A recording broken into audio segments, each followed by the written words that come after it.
Paid skis front of the line, goddammit. These came in today. Paid question. Bunsen burner recordings. So I'm not sure what that is. Is that a label or whatever? I didn't even pre-read this at all. Yo, J-Dog, big fan of the channel. I watch every morning with breakfast. I got a good one for you, pal, okay? You've got to fuck one, marry one, kill one. Ah, God, I hate this shit. This is dick and fart jokes, brah. But paid skis are paid skis. Ah, and he said 20, so it gets answered, goddammit.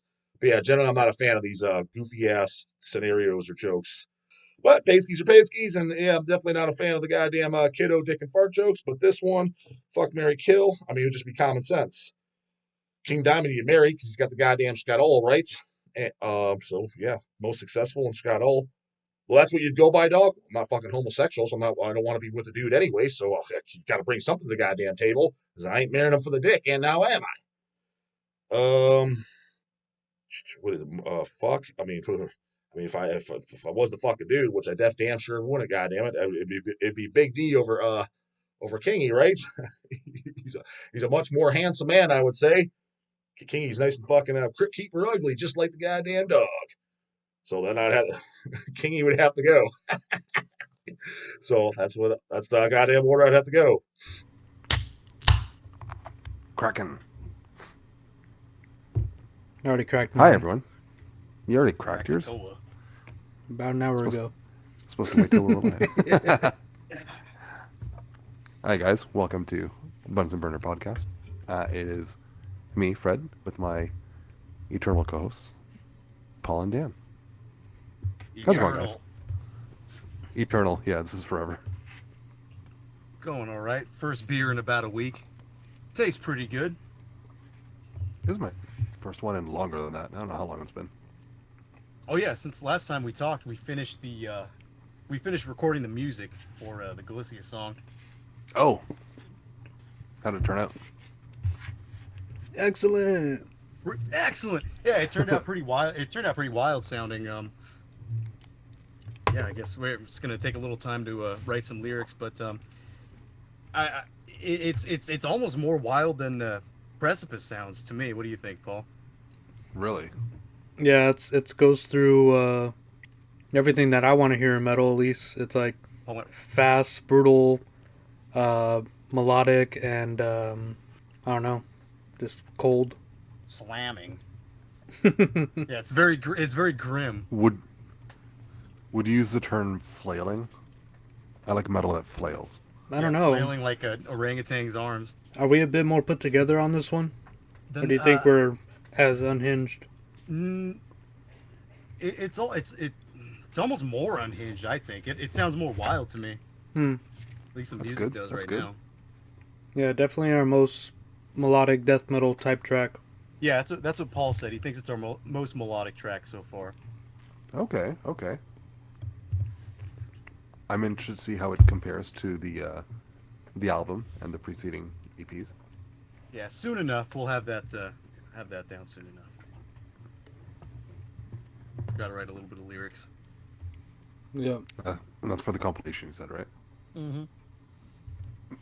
Got to give Fred something to read. I don't know if there's going to be anything to read, really. It's just going to be a bunch of like artwork. Oh yeah. You're not going to include the lyrics? No. I don't think so. That'll be too many pages. That won't fit in a jewel case booklet thing. Just include a digital download for just the lyrics. Yeah, maybe. I don't know. But what did you have, Fred? Did you have a new segment? Your mail bag? Get it? What's in Fred's mail bag? What's in Fred's mailbag? What was in my mailbag this week? You're talking about something. Yeah, Fred's pickups. Let me just look back on my recent editions. Fred's findings. So I had Fred's findings. That's good. No secondhand pickups today, but or this week. But let's see, the Gothammer EP or demo, I guess. Godslaying Sonic Barbarism. That's like bestial war metal from Quebec. Bestial beatdown. Yeah, it's pretty good though. Like it's only what, 16 minutes long, and but it's good. It doesn't overstay its welcome, and it's well performed. Let's see. Got a copy of the first Dawn album from Sweden. Whoa. Nair Solenga, blah blah blah. Bunch of Swedish that I can't pronounce Yeah, so properly. they had the old logo on. That's the one they originally had the old logo on. I got so the original one came out in '94 on Necropolis. I got the '98 Necropolis version, which is essentially identical, but they replaced the old logo with the new logo, or the current logo, anyways. Yeah, that was a cool logo. I had a patch of that a long time ago. I don't know what he did. Yeah. What the hell happened to all my patches? I think I gave them all to one person. I don't remember who that person was, though. You never put them on a jacket? No, I had them all on a jacket at one point, and then I took them off the jacket, and then I gave them away. You did keep the jacket? I think I might still have the jacket by itself. Wouldn't the jacket be full of holes then? Just from sewing it on? Sewing Yeah, them small on? holes. What else did we get? Melek Taus, also from Sweden. Expulsion from the Realms of Light. It's like a short little melodic black metal EP, kind of gothic. And the last one was Wolfkrieg, Born in the Dark Ages. It's supposed to be like a Black Death sort of thing. This one's more like mid-era Graveland. Yeah, born too late, man. Should have been in the Dark Ages. Should have Story of had my the life. fucking bubonic plague. 1340s, that's where it's at. Should have been dead by now. Yeah. Also story of my life. Fucking decomposed skeleton. Decomposed metal skin. Yeah, that's what I was bringing up last time, that fucking cadaver song. I haven't heard the newest Cadaver, but the title made me cringe. It's like it's like carbonized, but screaming machines. It's like later old lady drivers. Is it good though? Like, It's all you right. can have the Yeah. you can have the style, but I mean, it doesn't always. But like Age of the Offended, like that's a little cringy. Age of the Offended. Yeah, I suppose it is, but I think the music's all right. Yeah, fair. Hey, what about the new Morbid Saint? Anyone heard that yet? Because I still haven't. No, still haven't heard it. God, this is like we're never gonna listen The to longest running thing. it. Yeah, it's like we talked about it when it was coming out, and it's been out now, and Fuck it. none of us have heard it yet. I'll pick it next time, so we finally put it to rest. Oh my god. It's just like the hesitation outweighs the excitement. Like I'm too worried that I'm gonna hate it. Yeah, maybe if we have time, this time or next time with the guests, we can all just critique a song or something. I think Or that'd be something. Interesting. Or Or something. something. Or something, yeah. I watched a fucking terrible movie this past week. It was on Amazon Prime Video. I think it's just called Doors. Doors. You guys ever heard of that? Mm-mm. It's not the movie about the doors? Well, it has doors in it. Let's see. Doors. Not Netflix. the doors. Doors Amazon. Yeah, from 2021. Okay, spacemen. Yeah, so it's about There's spacemen and a Some- soy jack.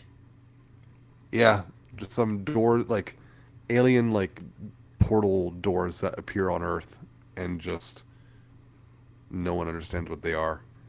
And by the end of the movie, you also still don't know what they are. And it's just like 4 different segments that are completely unrelated. And it's a kind of a train wreck.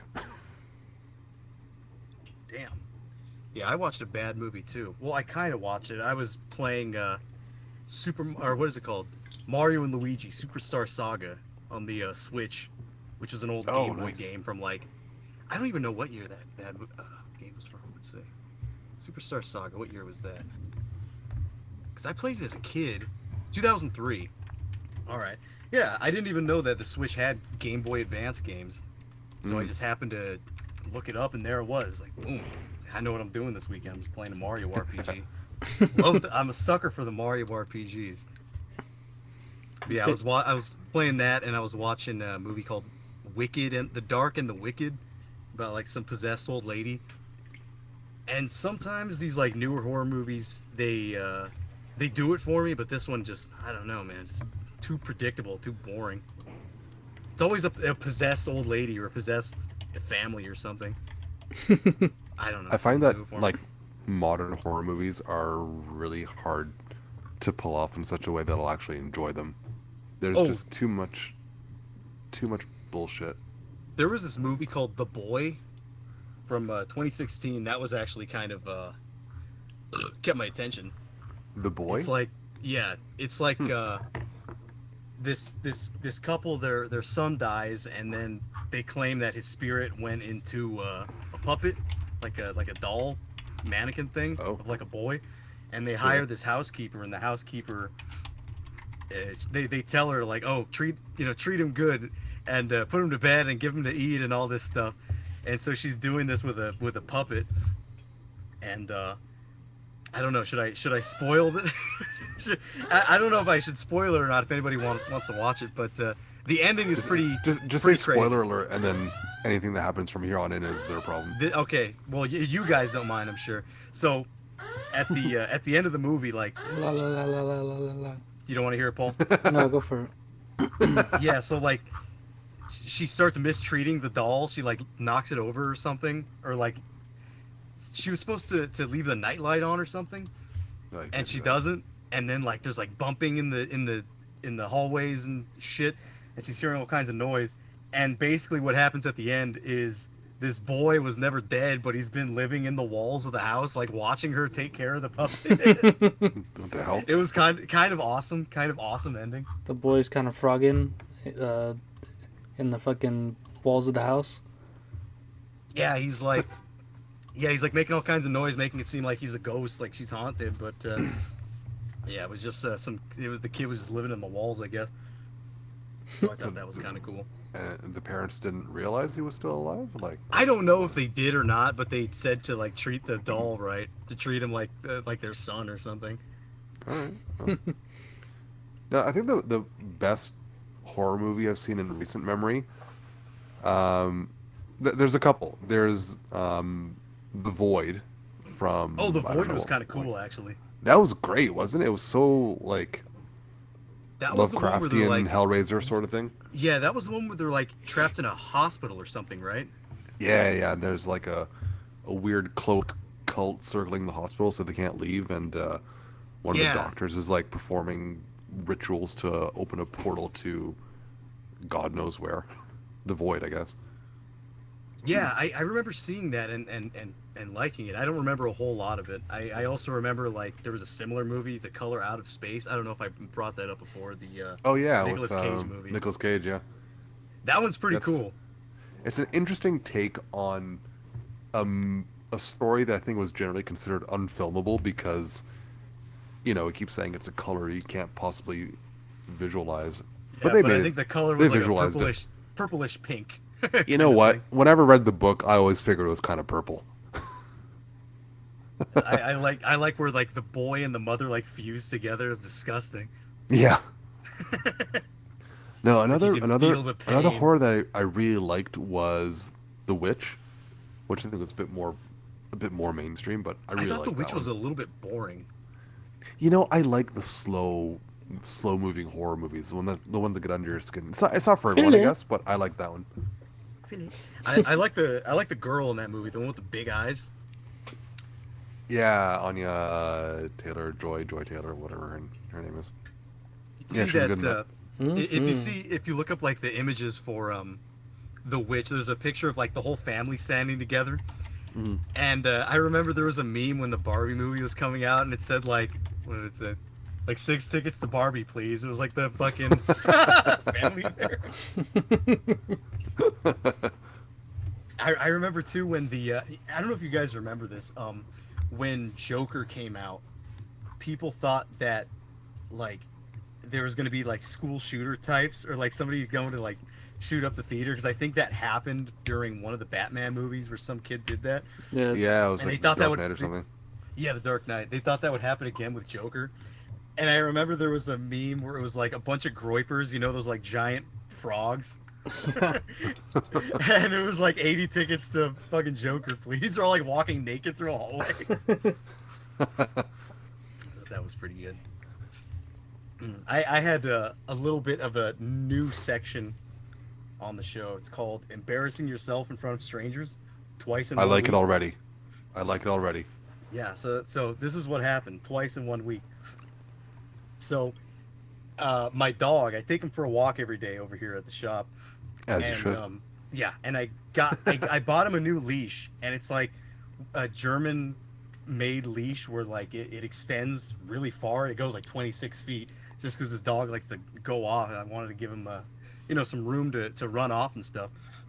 And so we're walking back towards the shop, and what happens is like sometimes the leash will get like wrapped around something, and my dog doesn't understand to like come back around the way he came. So he'll get the leash will get stuck, and he'll freak out and he'll start like thrashing around. And I don't want him to hurt his neck. And so he there's this bush that he always goes under to sniff something. And he goes under there, he gets stuck, and then I fucking have to manually rewrap the leash thing. And I'm like, come on. And he does it again. I'm like, Dean, come on. And then he does it again. And I'm like getting a little bit frustrated with the dog. I didn't yell at the dog, but I sternly said, come on, bitch. And right as I said that, like a lady walked by me, and she goes, so mean.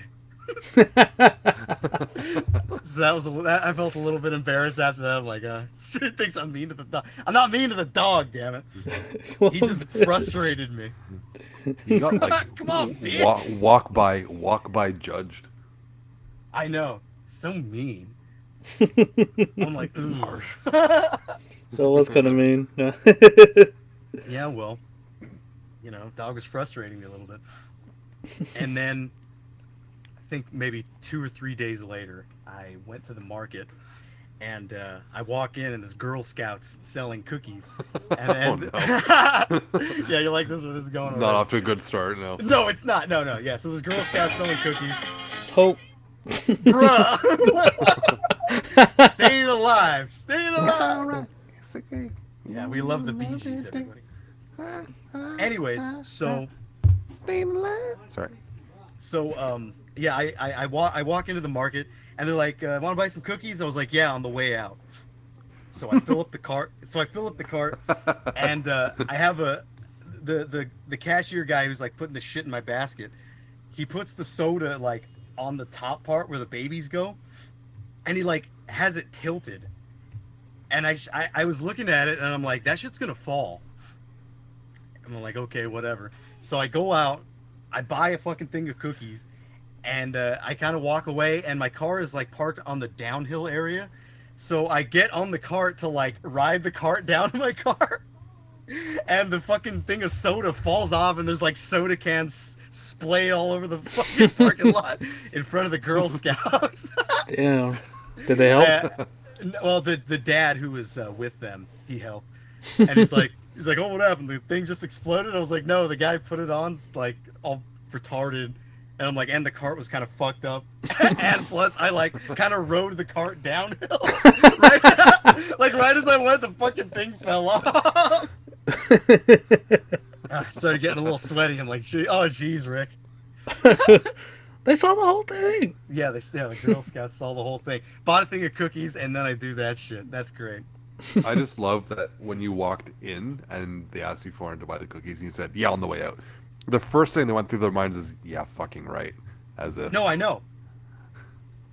Man, it was weird. I bought some fucking Thin Mints. Those are And good. I enjoy those. I think I ate most of them this weekend. Yeah, I don't blame you. They're great. Yeah, it was a good weekend, dude. I fucking classic video game. Got to sit down and play that and have a ball. And then listen to 24 hours of Oni Plays Kingdom Hearts 2. Gaming with your boys. Gaming with the boys, yeah. It's like, hey, yeah. That's what it feels like, hanging with the dudes. Yeah, so there was that. And, something else happened with Dean. He was sitting with my dad on the chair, And like sometimes when I open the back door, like Dean will, I don't know why he does this, but he jumps up and runs outside when I either open the door or do something back there. And I open the trash can to like throw some food scraps in there. And Dean jumps off and leaves, and he goes to the back door. And my dad goes, "Oh!" And he goes, "Oh, Dean just launched himself off my testicles." Like he used Dad's balls as a launch pad to like pounce off and jump off the couch. Yeah, so there was that. Oh, you know what fucking Dave did to me yesterday too? I Hell's bought Dave? Dave is my dad. Oh, good to know. Daddy Dave. Yeah, I would you not know have come what to he that conclusion. Yeah, fucking. I bought a JBL speaker yesterday, and I'm like opening it up in the kitchen with a knife, and he pronounced comes in the jibble. back door, and he goes, "Help me, help me!" And like I look at his hand, and there's like blood all over his hand. I was like, "Ah, shit!" And I'm like, "Oh, grab a towel," and like he goes to the bathroom to get a towel, and I'm like, "Here, take some napkins," and I'm looking at his hand, and I smell like synthetic shit, and he goes, "Found some fake blood in the back. Gotcha." You fucking asshole. Yeah, you did, Gavin. Help me. That's Help your me. He goes, "Yeah, he goes, help me." Why did he sound like a more nasal Peter Griffin? I don't know. I always just thought Mr. Krabs with him. He doesn't sound like Mr. Krabs. He sounds like I don't know. I always described it as like a New Yorker or something. That's funny. Yeah, he's like, "I was just gonna throw this away." He's like, "I got one joke out of it." Got him. See, yeah, old Dick Dickerson got me again. And yeah. let's see, what did I do? I went to 2 concerts this week. Whoa! Whoa, slow down. Slow Not down. metal concerts, by the way. One Oh, metal okay, concert, never but kind What of was metal. the one metal concert? Kind of metal. So on Valentine's Day, I We're not, went here to about, we're not here about kind of metal, Paul. Come I on. went to a Tool concert. Oh. Oh. Yeah, Fred's boner just went down, dude. Retracted. Well, yeah, that was So flaccid. that was cool though. That was my first time at like I think it was a SoFi arena or whatever. But yeah, that was pretty cool. One of my favorite bands, so that was good to see them. I wish I got to see one of my favorite bands, like Guar or something. I never got to see him. Yeah, just one of the big bands you gotta Is gotta Guar see. still touring, or are they? Guar does, but their main guy's dead, so the band is, Yeah. you know, it's no longer that band. It's not the same. I wonder if it's still Definitely I wonder if it's still a good show though. It's a show. It's theatrical. I just don't care without Dave Brockie. Yeah, Yeah, fair. you don't get the Dave Brockie experience. That's true. That was a good band too. There's no original members now though. I don't know. He had a song called "I Want to Be a Squirrel." But then on Saturday, I went to this thing called Cali Vibes. It's a festival in Long Beach, and Cali Vibes. it was just as you would think, like a reggae festival. Oh, reggae man. Yeah, so that was fun. Were you all duped out? Oh no, everyone else was though. That was funny.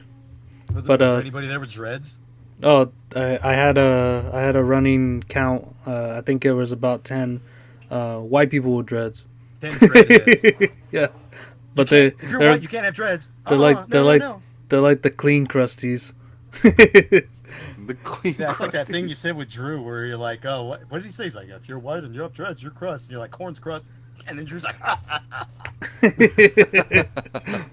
But that was cool. I think we saw Slightly Stupid and Sublime with Rome. They did 40 Ounces of Freedom in full. Damn. And then I wonder if Trevor was there. Those are his kind of bands, white boy reggae. yeah, they saw Far Side, and who I was there for mainly was Sean Paul. So that was good to see him. What And songs did Sean Paul have again? Get Busy, Temperature. What else? How do some of those go? Because I don't know them just by the name. You see, got You'd the have to sing right them. temperature to. At yeah. the right temperature, about the time Yeah. you want. That's all my... Yeah, I remember that. You could be It's the all papa. alien to me. I could be the papa. You can be the mom. You be Uh-oh. the man, but tonight. And then Give It Up to Me. That one's really good too. Which one's that? You gotta give it up to me. And something you're making me honey. Yeah, it's all that era of Jamaican rap. What was that, like mid 2000s MTV stuff? I think it was a bit like maybe 2000 and on. That was like afternoon stuff, because I remember during that time MTV was like rock in the morning, probably like hip hop and stuff in the afternoon, and then at night you get like Headbangers Ball. Metal at night. Yeah, metal at night. At night. And then saw a little bit of Gwen Stefani at the end too. Oh hell yeah, walking into spider webs. Yeah, she played some No Doubt shit. Oh, beautiful. Yeah, good overall show for not something I would typically go to. Pretty cool. I was thinking of I wrote down something that I just remembered, Paul. You'll remember this exactly. So this is like It's a lot of pressure. this is when I first met you, dude. I think your mom gave me a ride home, and she had her friend in the car. It was that one guy, and everybody was like moving really slow, so we couldn't get out of the parking lot. And I was like, man, these guys are walking slower than snail shit. And your mom's friend is like, he's like, imagine putting peanut butter on a snail.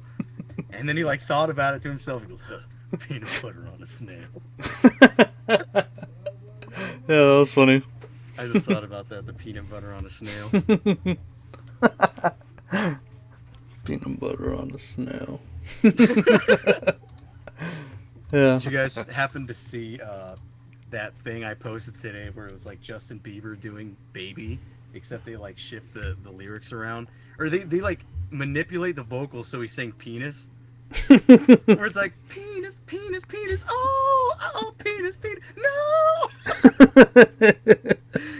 People in the comments were like, if I was 9 years old, I would have died laughing at this. Yeah. Now, since we're talking about very juvenile and stupid humor, we Yeah. can talk about J-Dog, Justin Horville. I think I inadvertently, by sending a question earlier this week, he finally got to it. He titled his video, "Dog Gets Sent Some Kiddo Dick and Fart Jokes Only a 5-Year-Old Would Find Funny." Damn, he really didn't like that, did he? I think that was kind of the goal, though, wasn't it? To see how he reacted to such a stupid question. Yeah. I'm glad the podcast name came up on the PayPal. Yeah, I think my PayPal's linked to Bunsen Burner Recordings. Yeah, that was funny. Fred, did you see what the question, or did you hear what the question was that I asked him? Yes, I did. Yeah, I don't remember off the top of my head, but I remember laughing. It was you gotta fuck one, marry one, kill one. Yeah, King yeah. Diamond, King Fowley, Dawn of the Dead. And he would marry King Diamond. He would fuck Dawn of the Dead, and he would kill King Fowley. I mean, I think King Diamond is financially probably the most well off of the three, so I That's don't blame exactly him. what he said. That's exactly what he said. I wouldn't want to marry him anyways. So, you know, this guy ain't gay. Yeah, And he kind of laughed when he talking about King Fowley. He's like, I guess King's gotta go. Yeah, he took it serious enough for what it was. Yeah, he thought of it. I mean, he thought about it. And I just like that a random person called out our podcast and is like, hey, they're pretty good. Yeah. Yeah, there was another guy under him. Those guys hadn't commented, so maybe they just listen sometimes. It's funny though. They're all in the comments because I guess he hit like 10K subs. They're like, oh, celebration, and then I'm like thinking he wouldn't even know what to do. He just does his thing every day. But I think the funniest part that made it worthwhile is he titled the memes? video after the question because that's usually how he does it. He titles a video about like one of the questions, and it just happened to be this one. Say a 5-year-old would find funny. Yeah, But what then, but if you look at it on your phone and you don't have the full like description of what the thing says, it says dog gets sent some kiddo dick. That he titled the video that. yeah, people in the comments were like, they're like, I read that and then I had to like expand Like- it to make sure. What He's does like, that what is mean? this? Dog And he- gets sent some kiddo dick. yeah, he's like, what the fuck? Fucking free. And then some other guy was like, he's like, you put wiener in the wrong place. Yeah, that's great. Dog gets sent some kiddo dick. I was really kind of chuckling at that earlier. My God. I know you did the Drew laugh voice message thing. Yeah, sometimes Vince does that too. The laughter into the microphone. Yeah, the what's it called? The takes of that. I had one more stupid thing that I remembered We're all From about a stupid long- here. from a long time ago. So this is from a really long time ago. I think I would have been in about 2nd grade when this happened. There was this kid. Yeah, there was this kid in my class. His name was Shane, and everybody knew him as the spastic. Yeah, Shane No Brain. The Yeah. spaz. Spaz. He would be like dancing on the tables and always screaming and always doing some wacky stuff. And I remember we had Gotta do this what you gotta do.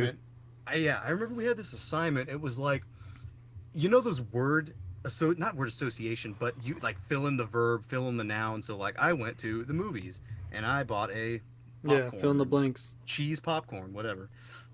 And he got chosen to like stand up in front of the class to read his, and it wasn't even like the right type of verbiage or nouns or whatever.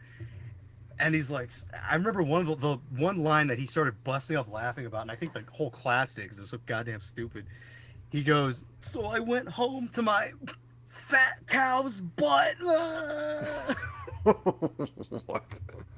Yeah, go home to my fat cow's butt. And I think the teacher like quietly said, he's like, I don't think that was one of the choices there.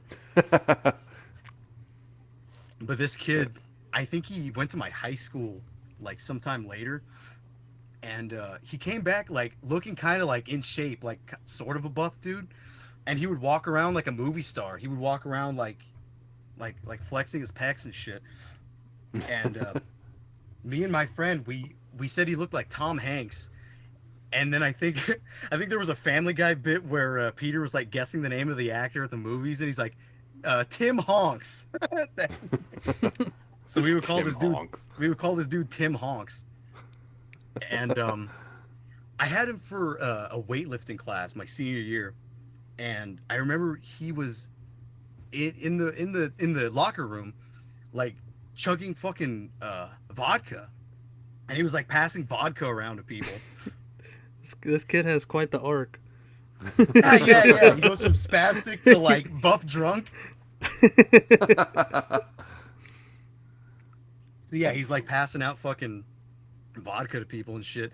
And then we go out to the like the not the yard, the fucking field or whatever to like do stretches and shit. And right when we get out there, he tells the weightlifting teacher, he's like, "Hey, Mr. Ramirez," he's like, "Man, you're great, man. I love you, man." And Mr. Ramirez is like, "Why, thank you."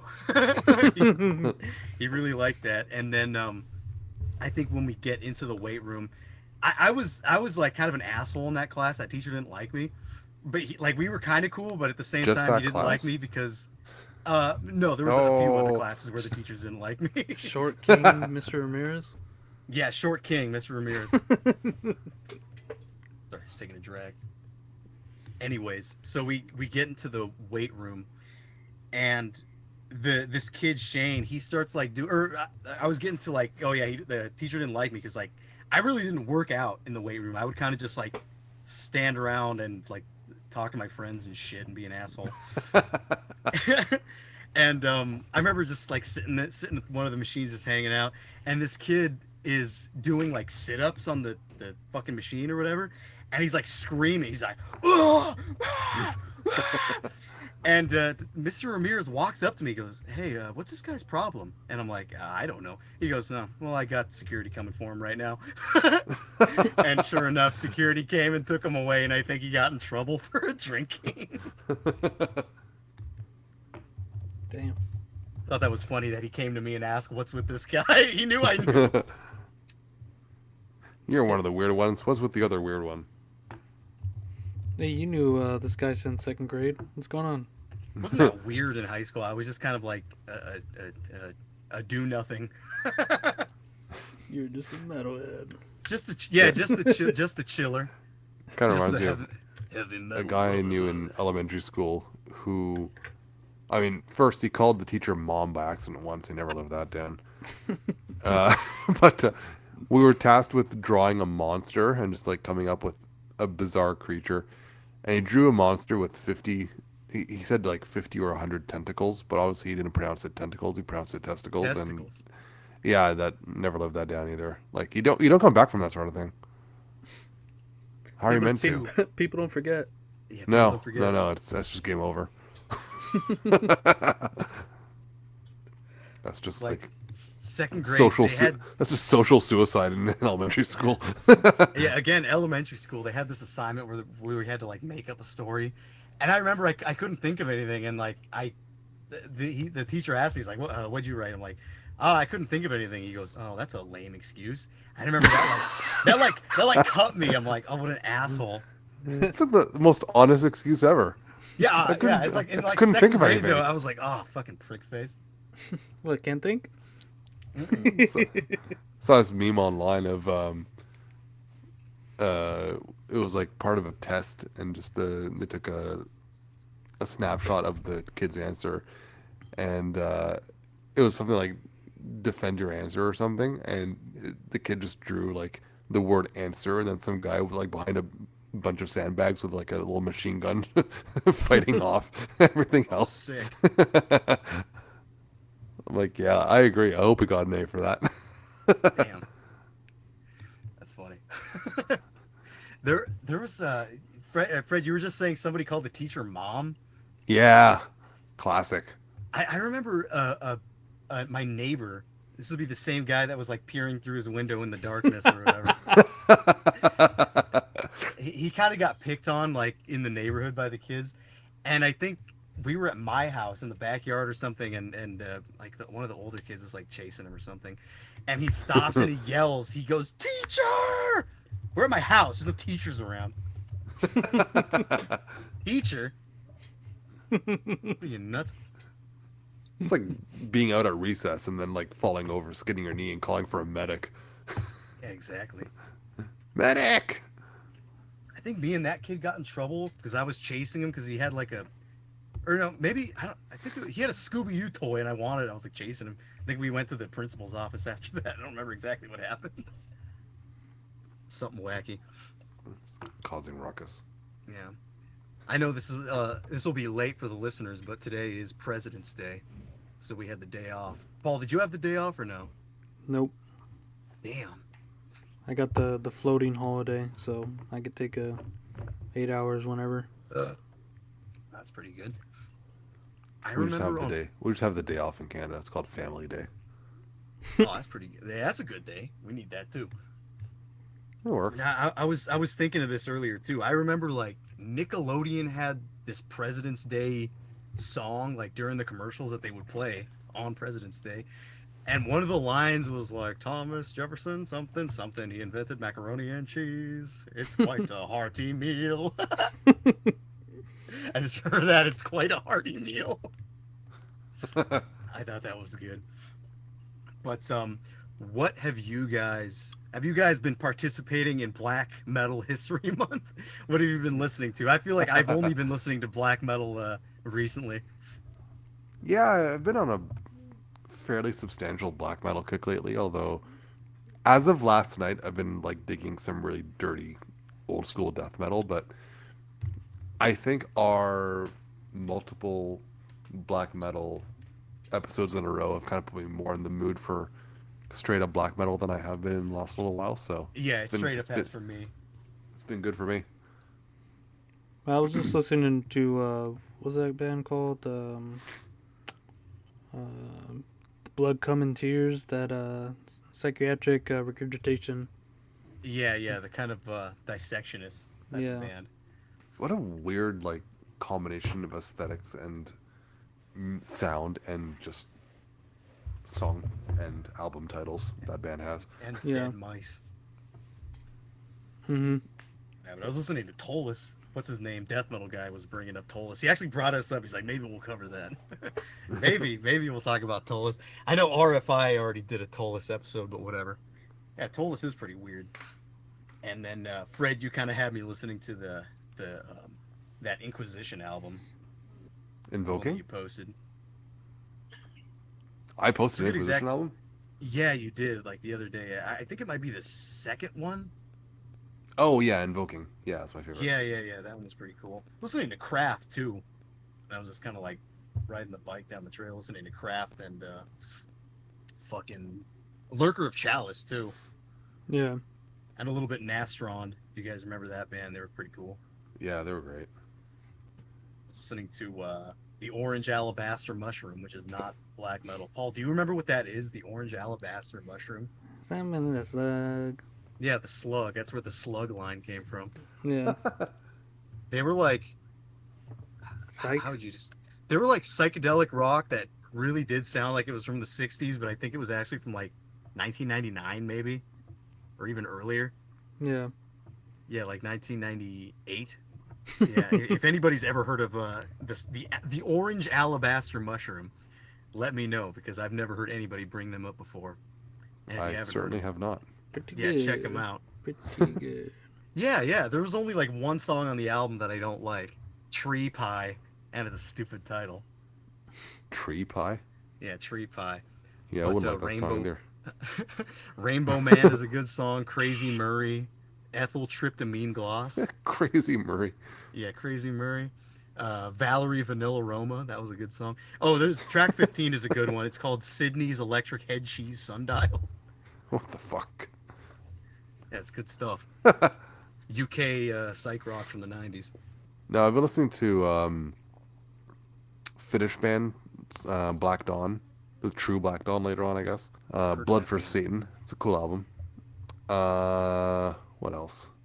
The first Pest Noir album, because I really like that one. Nachtlich. Nachtlich. I can't pronounce that. Canadian band from around here. They've I think that band might sound familiar to me. yeah, they're pretty good. Like I said, I did a little bit of digging into that Portuguese newer kind of black metal circle, the one with like Blood Fortress, which I sent you guys earlier. That was actually pretty interesting. It's like half heavy metal, half ugly black metal. It's a cool mix.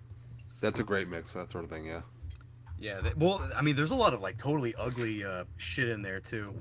I mean, it does. I don't know that it sounds exactly like LLN shit, but some of it has the same type of dark ambient aesthetic and just kind of like sonic ear rape. Yeah.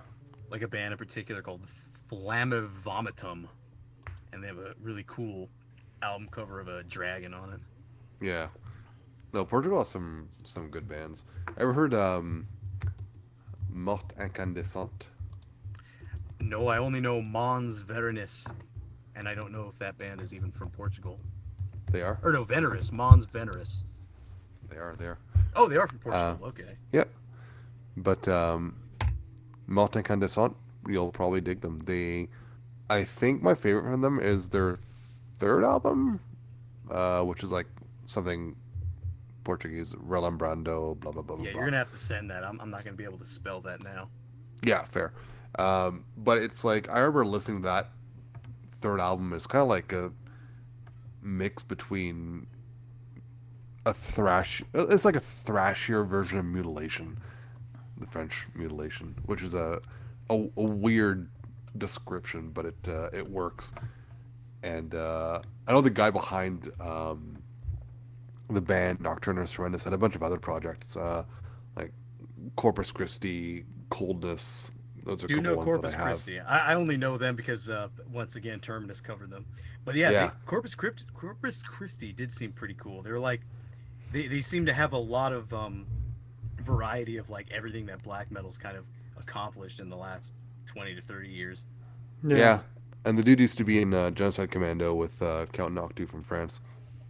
Good. Then that was a cool album. But yeah, Multicandescent, cool band. Everything they've done is pretty solid. I'll send you a link to their stuff. Yeah, I think we might have to do an actual show about some the Portuguese scene, or at least some interesting projects going on there, because I'm really not familiar with a lot of that stuff. I mean, you know, people in the comments were telling, or even in J Dog's comments, like, oh, these guys know a lot of obscure bands. It's like, yeah, but I feel like there's still a ton of stuff that I don't know, and I'm interested to to know. Yeah, but that's always. There's always, yeah, that's always going to be like that. There's always going to be a scene or some circle of bands that are new. You know, maybe it's good, maybe it's not. But, That's fine. I'm You know, interested. Maybe I'll what- forget in a year. When it comes to Portugal, though, like Decade has been around forever, and I think people kind of forget about Decade because they released so many albums. Like they've got like what? Did you post that shit recently I don't. Yeah, I think you did. with like Or some at horns least on it or I some know shit? you showed us this band at least. Yeah, Oh, yeah, no, yeah, I yeah. think I sent Conjuration you of guys, the like, Southern the- Circle. Yeah, but I think I sent you guys the Live '95 EP because that's a really good recording. Yeah, I remember that. But they release a lot of albums and they use a drum machine, so it's kind of polarizing for some people. But they have some really, really good shit. And like you said, Paul, Conjuration of the Southern Circle is their first album from '93. It's like I guess a classic from Portugal, but they have so many good albums like the Book of That's Darkness. surprising. They've been around Nocturnal. since been around since 1990. Yeah, no, they're old, man. Beast has Damn. risen. Yeah, Awesome albums. you know, probably before you sent their shit, I had never heard of them before. I don't But, remember what they sound like. What do they sound like? A bit more heavy metal influence than a lot of second wave black metal. So I think like I don't think it's a very good comparison, but like Thromdar and a bit more Rotting Christ sort of sound. I But feel like I still have to listen to Thromdar a bit.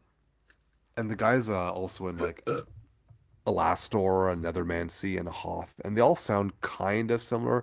Alastor is a bit more black thrash, but they're all really good bands that I don't think they get the appreciation that they deserve. But yeah, no, Decade, like you'll hear like a lot of like I said, Thromdar, a bit more traditional heavy metal sound in there, Mortuary Drape, Samael sort of thing. I don't know, but awesome band. I wish they didn't get ignored as much as they do. They were on the same label as Bifrost, right? Bifrost, that was Nazgul's Irie production. I don't think. No, there were no Decade albums on Nazgul's Irie or Barbarian Wrath, but Alastor were. Alastor were on Barbarian Wrath for like 2 or 3 albums. Oh, okay. Yeah, send some of that stuff because I want to not forget to listen to some of this stuff. And Yeah, send well, the one I Thromdar, too. sent, wanna though, listen to the, Thromdar. Throndar's sick. Yeah, the EP I sent you guys, Live '95, is a really good live performance. But I'll send you some of their other recordings that are worth listening to. Decade is great. Say real quick, how do you spell Thromdar? Thromdarr. I was gonna say I like that one so much. I know you showed it to me, Fred, but I might have to pick that. The North Storm Arrives. Yeah, that shit's Yeah, fucking that's sick. a fucking great Oh, album. dude, I was thinking of like 2 different bands. I do remember this band though. This is the one that sounded kind of Greek. Yeah, the Yeah, they skepticism. totally did. I was thinking of that one off Nazgul's Irie that like has a like a chick on it, like in a void with like a sword. Thanor. Okay, do you see why the 2 bands are confusing to me? Yeah, fair. Thromdar and Thanor. Yeah, Thanors. Now, how the hell do you spell that? That was actually what I was looking for, but That's good thing, you know. THA-NORR. Norr. Yeah, Wolfenzeitalter. Fantastic Lord. album. Love that. Oh, there it is. Yeah. Okay. Good. Like these guys, I need along to with listen to these. Dawnfall, Ungod, or like Early Disaster, like German black metal is so good. Nebula is a Ungod is weird like band. the one I was familiar with before Fred brought in this conclave of bands that I had never heard of, and I feel like an asshole. And I feel like a dumb fuck.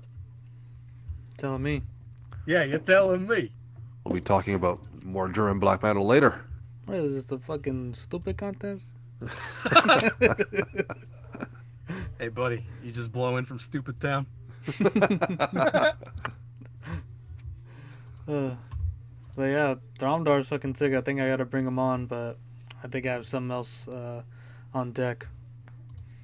That'd be a fun one to talk about. They don't get a lot of attention. Their demos were reissued not too long ago. I think it was on Svart Records, but I haven't picked it up yet. But the album is just incredible, and it's one of those albums that people kind of ignore. I don't really know why, but you can find it like anywhere for dirt cheap. It's insane. Alright, I'm buying a copy. Do it. There was one more thing that I wanted to ask you guys. That it kind of... Bro, $2? Whoa. See? Like, no one cares about this album, but it's fucking great. Copped. It's always so weird that some releases are $2, some releases are $200.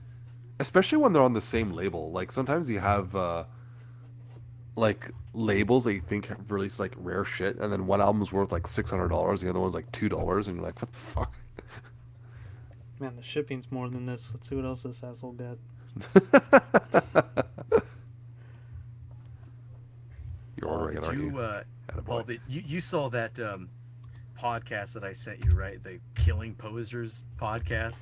I saw the thumbnail. Didn't listen to it much though. Yeah, they had J-Dog on. I kind of assumed what it would be like, and then it was exactly that.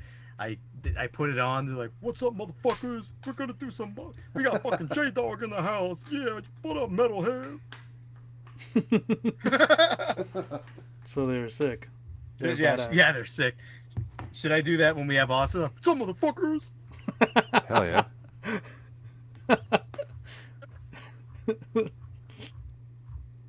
Yeah, something like that. Oh, I wanted to ask you guys, because I was thinking of when I was talking about when I called the dog a bitch earlier. It kind of whoa, you called J-Dog a bitch? No, not J-Dog. The dog. Bean Dog.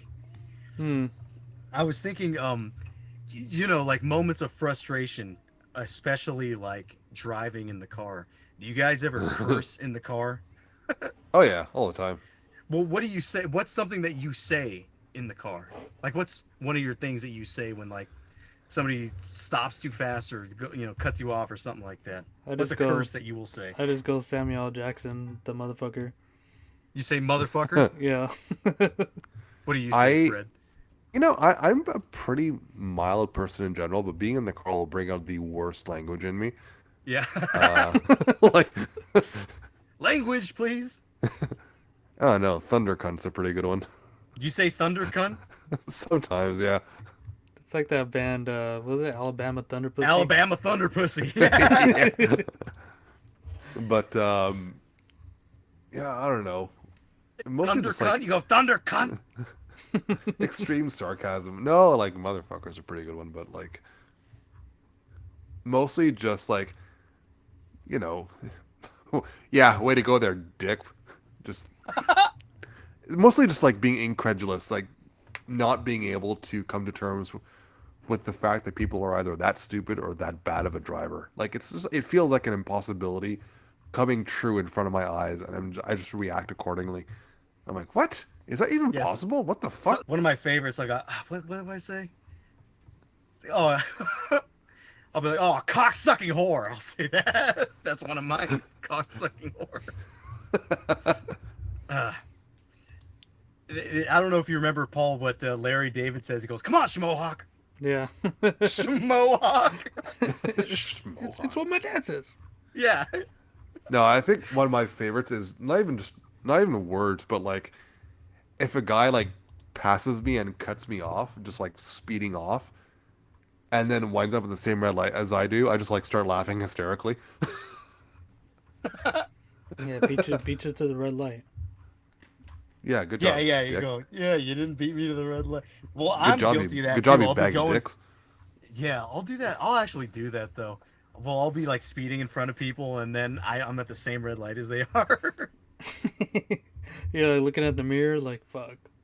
Yeah, like God damn it, that guy's still behind me. Yeah, just go with the classic idiot too. I mean, you can't go wrong with that. Do my I do best say, black I metal do say screech. cock-sucking whore. I don't know that I ever call anybody an idiot though. Fucking idiot. An idiot, Cocksucking, cocksucking idiot. Cock-sucking thunder cunt. There it is.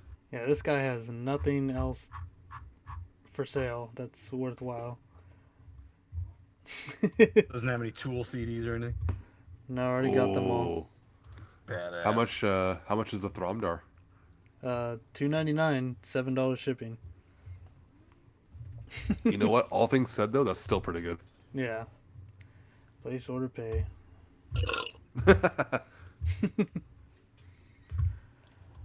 Damn it! Bill me now. Thromdar. So, do you listen to their second album at all? Because I haven't heard it yet.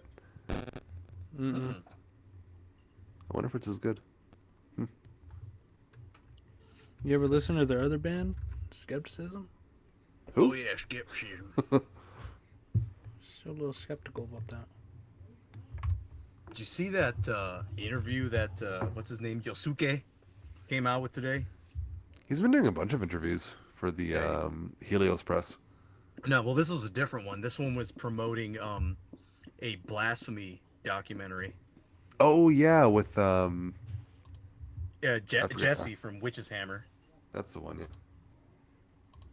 Yeah, but this is like a young dude, probably around my age, I assume. And he's been in contact with all the blasphemy members that have come and gone. He's gotten a bunch of interviews, and he was kind of talking about some stories and things. And like both of them were just talking about how they got involved with like the Canadian Black Death scene and things. It was actually pretty good. This dude was a good interview. Gotta link that one. Just go to the Nuclear War Now channel. The Yeah, one no, that it's that was an interesting one. Like I said, he's been doing a lot of interviews lately to promote the Helios Press that he's working on, which is I feel like cool. that's going to be pretty cool, though. I'm anxious for a blasphemy documentary. Yeah, Alright, save Yeah, the they've watch got for some- later. I think a blasphemy documentary could only be rivaled by a sadistic execution documentary. Yeah, that would be good. Well, you still have to watch the Rigor Mortis documentary, dude. That one's cool. Yeah, I haven't seen that. Oh, and that one I was talking about too, the one with Deceased and Morbius and Yeah. Yeah, what was that one whatever again? I don't remember what it was called. DC Metal, something like that. All right. I don't remember exactly what the fuck it was called. DC Death Metal documentary, Something like that. some shit like that. Yeah, we'll figure it out. I think everybody did like the Cannibal Corpse documentary too. That was pretty good. They talk about Jim Carrey like contorting his hand in a circle on the table. Or no, it wasn't Jim Carrey. It was Rob Barrett who did that. He like contorted his arm around, and Jim goes, "Quite impressive." That sounds like Jim Carrey. Yeah.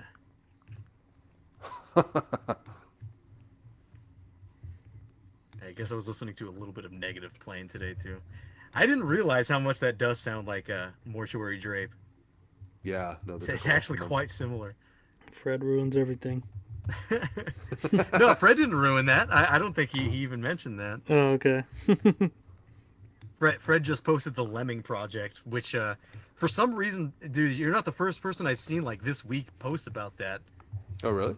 Yeah, I saw somebody else post the Lemming Project. They're great. Like People don't seem to appreciate them, but they fucking slap.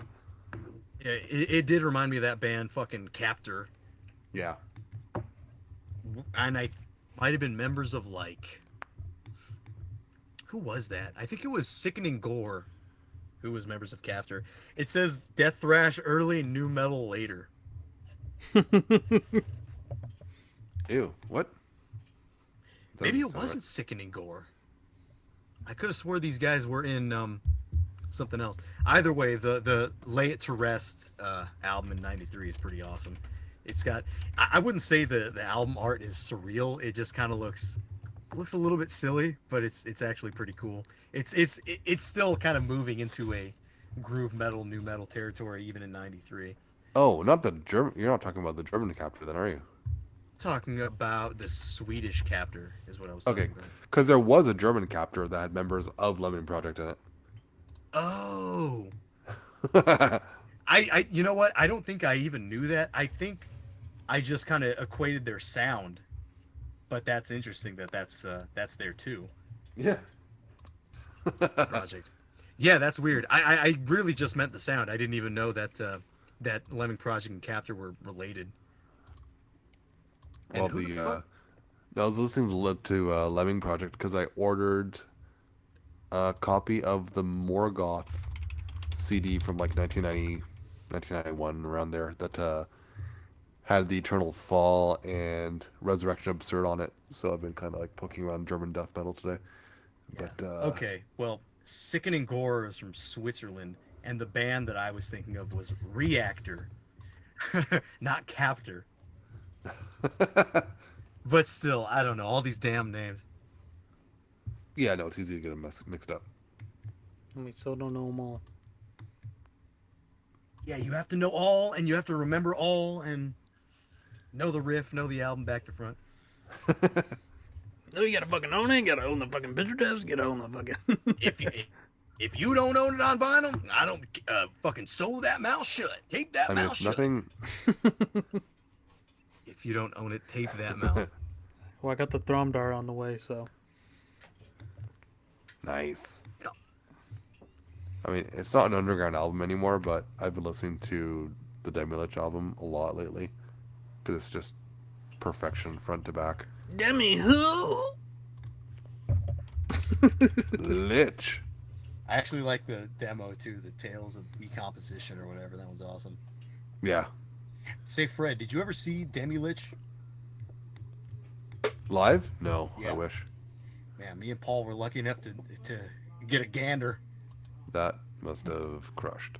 Yeah, it was actually pretty awesome. It was Demi-Lich and Vastum and Hooded Menace. That's who it was. Yeah. You know what? The other bands wouldn't even matter. It could be fucking Britney Spears for all I care.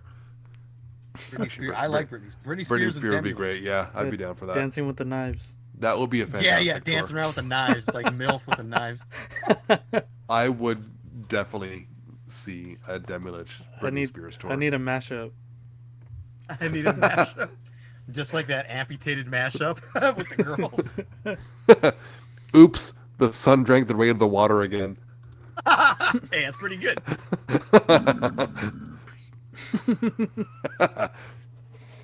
Seeing Spears on guest folks.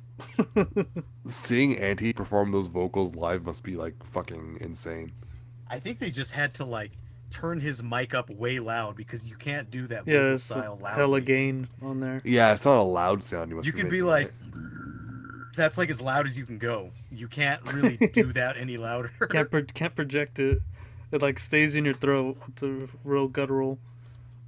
yeah, no. How can Seems- you? I mean- how can you project something like that? It's funny. It's like the death metal guy. I think when he was on here, he kind of mentioned that when he was doing like brutal death projects, he would have guest vocals, and he's like, "What's even the point of having guest vocals? Everyone sounds the same when they're going." Yeah. Fred, can you do that kind of thing?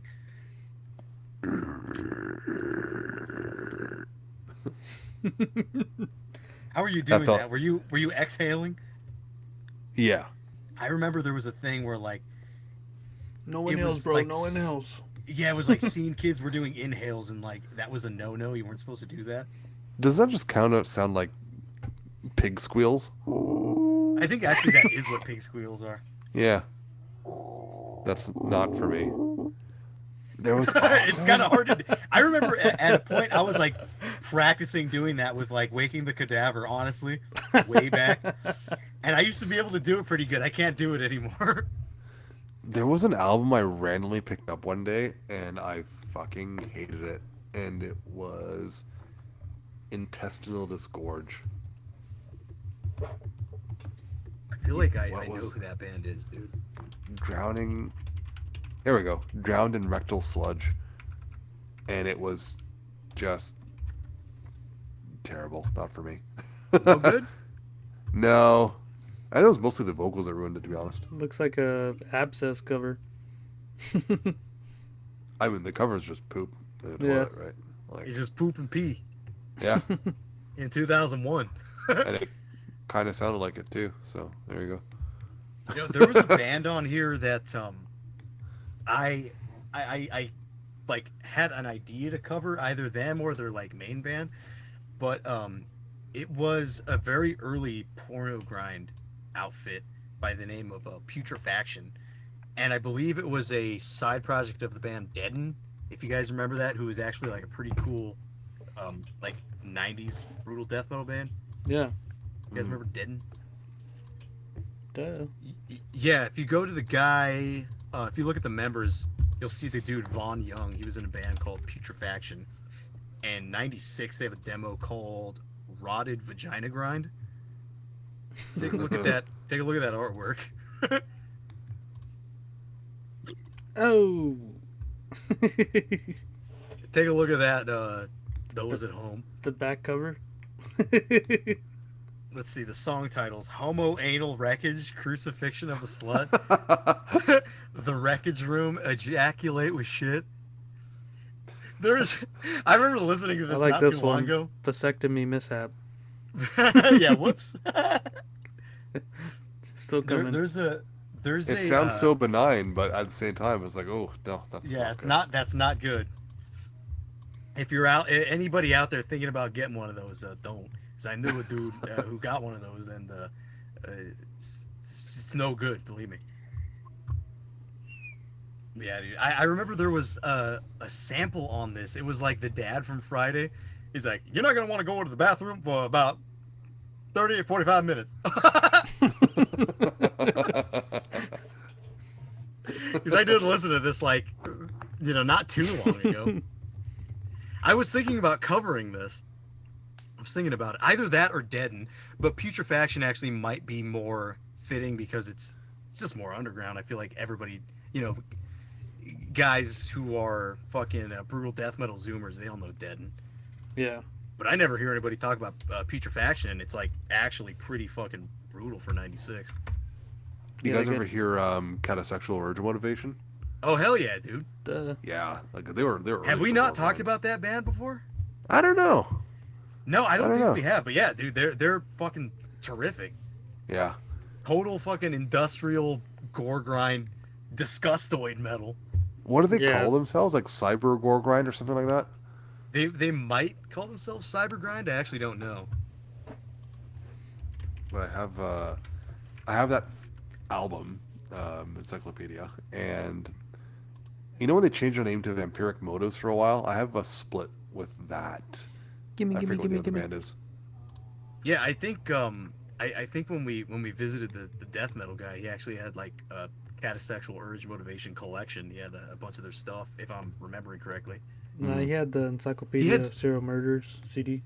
He had something else too. He had like one of their weird side projects that was only like limited to like 10 or something. Yeah.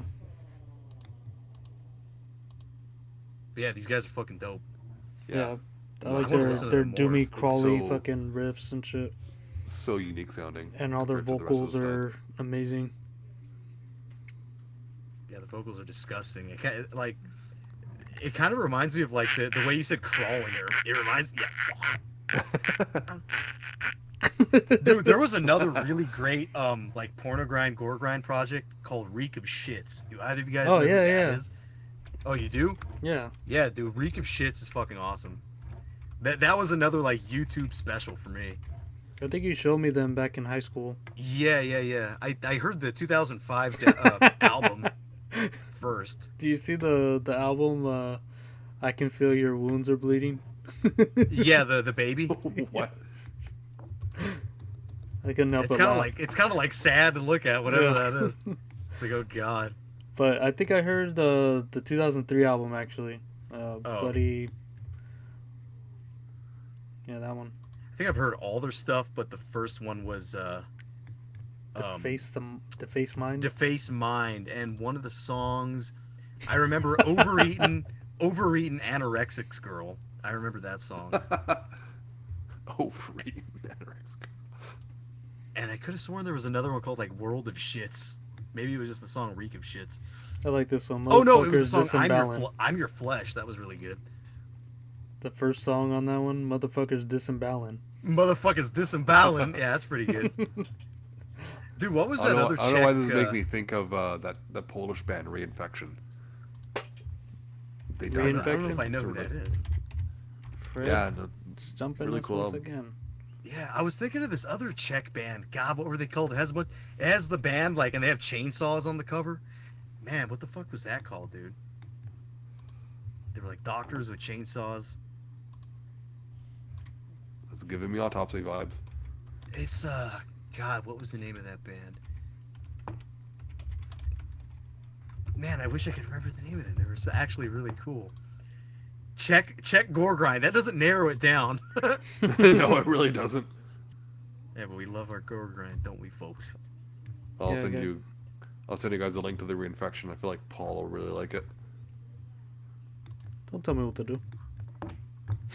But tell him. You know what, Fred? You have the right. Tell Paul what to do. Like in Paul, Drake and Josh, he's listen. like, have a good day. He's all, don't tell me what to do. Yeah. You remember that fucking janitor from Drake and Josh who like has amnesia? Yeah. And like don't they pay him? He's like, yeah, we'll give you $10,000 if you go out there and play football, pretend to be Josh. And like he goes, I got hit so hard. He gets like tackled. I hit so hard. It's all coming back to me now. I'm Pete Braxton. I'm a janitor.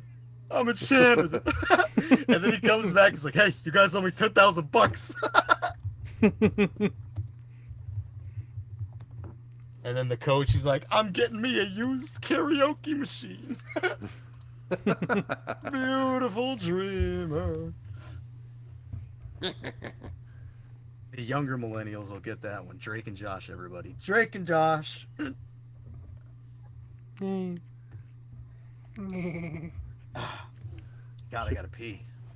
Well, let's break and then get into our pick. Hell yeah. Okay. I'll go grab I'll be myself right back. a drink and snack. Alright, we're back from the break. First thing I see on my feed is some black chick with big boobs. There you go. Yeah, it just I'll send you guys this Ren and Stimpy clip in the group chat. I actually watched an episode of Ren and Stimpy earlier today. Which one?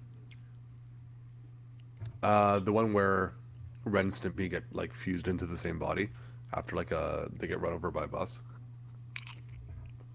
That doesn't sound like one of the classics. Pretty sure it was. I don't know. Was it? I don't remember that one. No, I don't remember that one. I remember the one where they where Stimpy invents the happy helmet, and then they sing that song "Happy Happy Joy Joy." You remember that? And the guy on the record, You he's idiot. like, he's like, I'll teach you to be happy. I'll teach your grandmother to suck eggs. Yeah, boys and girls. And then it shows like Ren digging through the utility drawer looking for a hammer to bash his head in. He's like, it's like, I tell you that I shoot, but you didn't believe me. Why didn't you believe me? There's like a bunch of random things that the guy on the record is saying. He's like, a fly marrying a bumblebee? That's very funny. Oh, And then he man. just goes to like, I told you I'd shoot, but you didn't believe me. Always You know, thought that was it's great. weird, but like I feel like the art style of fucking Ren and Stimpy feels very 90s death metal to me. Does that make any sense? It sort of does. I know for a fact, like I've seen like a few documentaries on Ren and Stimpy and like just like videos about it. I guess what they did in the earliest episodes is like they wanted it to be really exciting, so none of the frames ever have the same face. There's like a different face or facial expression every single frame. Like it never stays the same. Amazing. It's like that. It's very frantic. I was telling Paul I was thinking of this scene where it was Ren's toothache, which is a very early one, where his like teeth fall out, and then he like goes over. He's walking in the kitchen, and then there's a bunch of flies in Stimpy's litter box, and he opens his mouth, and his like gum holes stink, and the flies are like, "Oh man, oh!" He goes, "Hey buddy, we're trying to eat here." It's fucking hilarious. I used to have those on the orange VHS tapes. I don't know if anybody remembers the Nickelodeon used to have orange VHS tapes. Yeah, I had the Rugrat ones. Yeah, a lot of people had Rugrats. I think my dad and my uncle actually liked Ren and Stimpy on their own, and so I just got to see it as a kid. Here you go. This is the episode I watched. Doubleheader. 14th episode of season 4. Oh yeah, see, January that's 7th, way 1995. too late for me. Really? 95 is too late for you? I know it's 95, but I feel like the only episodes that I really love are probably maybe the first 10 or 20, something like that. There's not a whole lot of that show that I like I thought a you lot. meant like too late was like the really crappy like revival from like the 20 whatevers.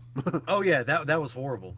I'm talking like I like the very probably the first season is the one that I really do like. There might be like a few off episodes in season 2 and 3, but for the most part, I hold very dear the first season, like Stimpy's invention and the one where they're like nature show hosts. That one's really good. Stimpy goes to Hollywood. All those are the ones that I remember.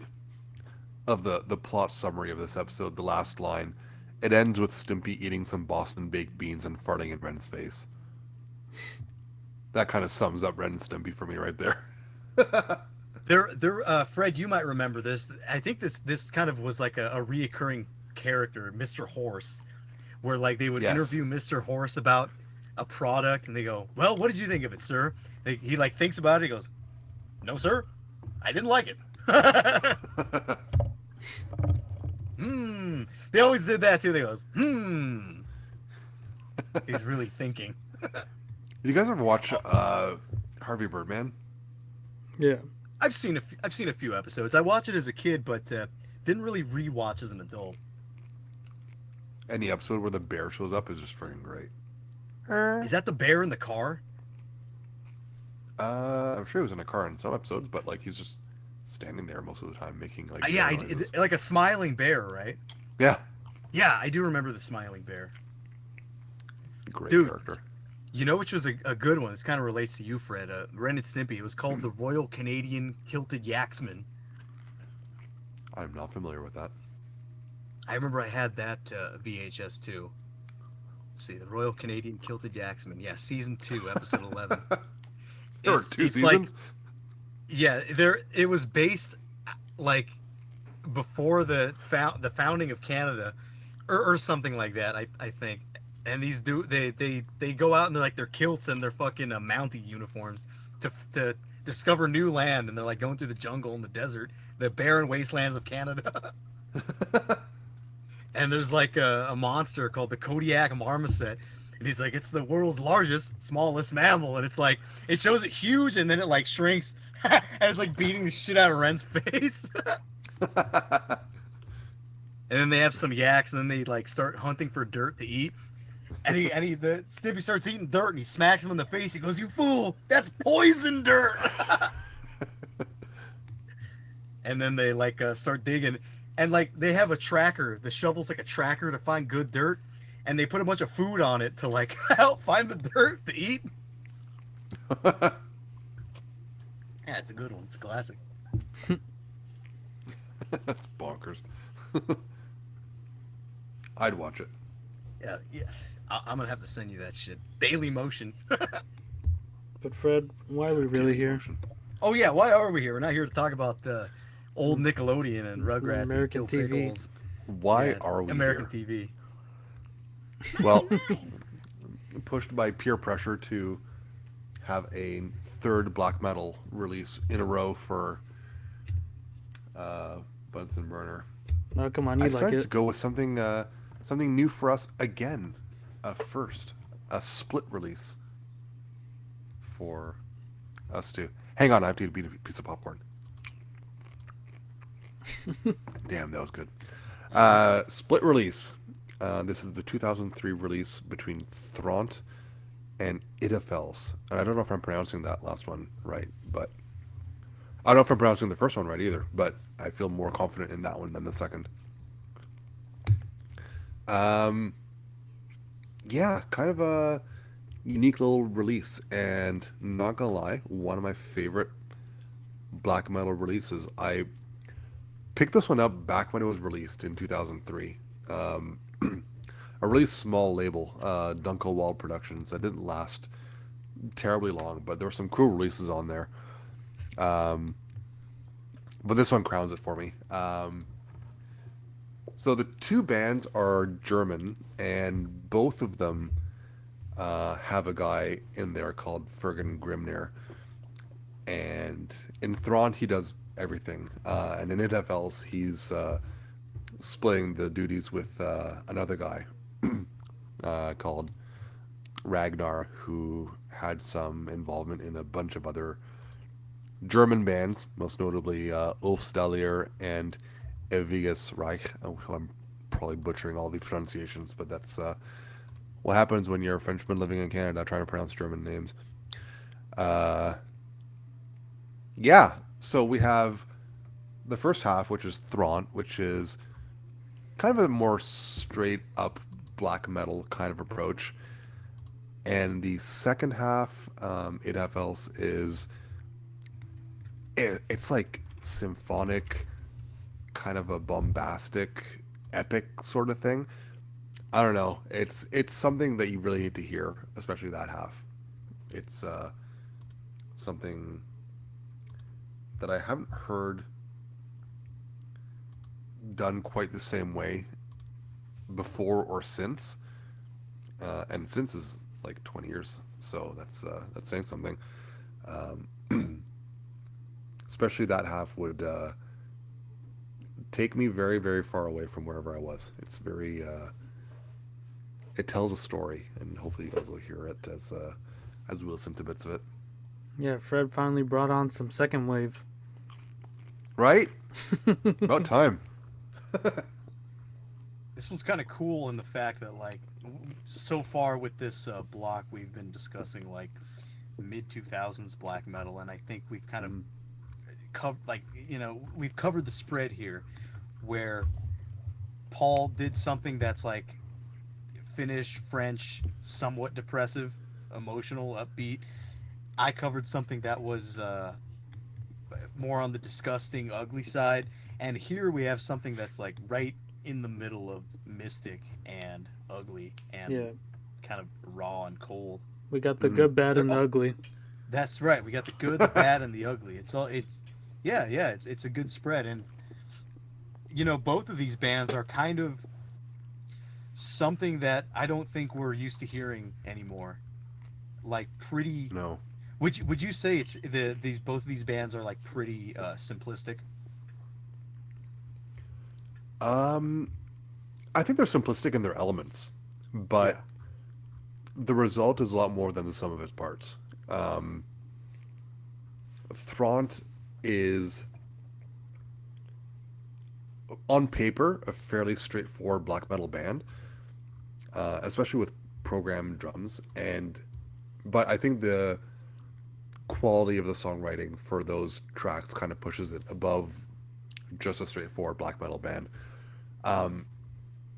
But Idhafels is, like I was telling you guys before, I don't even know how to describe it. Like, it's so bombarding with the drumming, first of all, The riffs are in there, but the synth really takes the forefront on those tracks, or that track, because it's broken into three parts, but it's really one song. Like, it's thematically the same, and the motifs repeat themselves as you go through.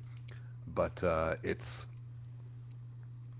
those three songs, or that one track, whatever, really feels like a journey. And I can't think of many either bands or tracks that put together a single epic so well that feels like has a real beginning, middle, and climactic ending that's so poignant. And that has stuck with me for a very long time.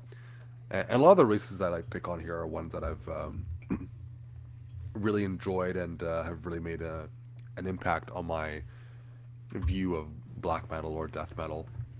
And this one definitely counts. This was a very underground release, but it marked me a lot. Like, this was something I'd never heard before, and like I said, haven't really heard anything that evoked the same thing in me since. Yeah, there really kind of isn't anything that invokes something like this. Like I said, it is pretty simplistic, but at the same time, it's like undeniably, um, like I don't want to say pagan, but it has that same atmosphere. Like, it's German, you know it's it's like a real European black metal split between both of these bands. It's honestly kind of hard to gravitate towards certain influences or certain comparisons. Mm. It's like, especially with the Idhafels side. I think like the magnitude of the epicness, is that a word? For Idhafels, Epic song. it's not Lord of the Rings themed, not as far as I can tell, anyways. The lyrics, as far as I know, are unpublished, but it the scope is that grand. Like, it feels that big and massive to me. I don't know. No, that's why with that side of the split, I got the summoning vibes, because that's obviously some Tolkien shit, and with having electronic drums just being way more unhinged and faster, they're doing like the Euro offbeat blasting with that, and then having the synth as like the lead melodic figure in the music is what really made me think of summoning. Because other than that, I couldn't really think of anything else that sounded like that. Like, sure, you could say it's Dark Throne, Burzum, but then you're just saying it's black metal, Yeah, that was like the only comparisons that you got on Metal Archive was Burzum and Dark Throne. Yeah, and it's like you're just saying the genre of music that it is, basically. Yeah. Basically, I mean, you could say that about any fucking black metal band. As stupid as this might sound, like, for the Idhafels side, it's almost like summoning crashes into blasphemy. Like, it's not bestial or barbaric by any means, but like the intensity is so high on it.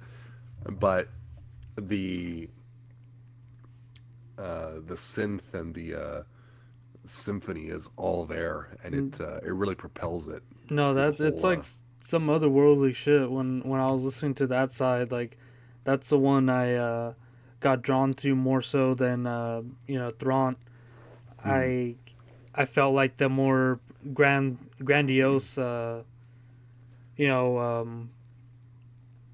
a more of a grandiose experience listening to that, because I didn't know at the time, but it was like a 1 through 3 parter song. Mm-hmm. But it all just flowed like so well, especially from the first to the second track. Like, that shit's fucking so sick.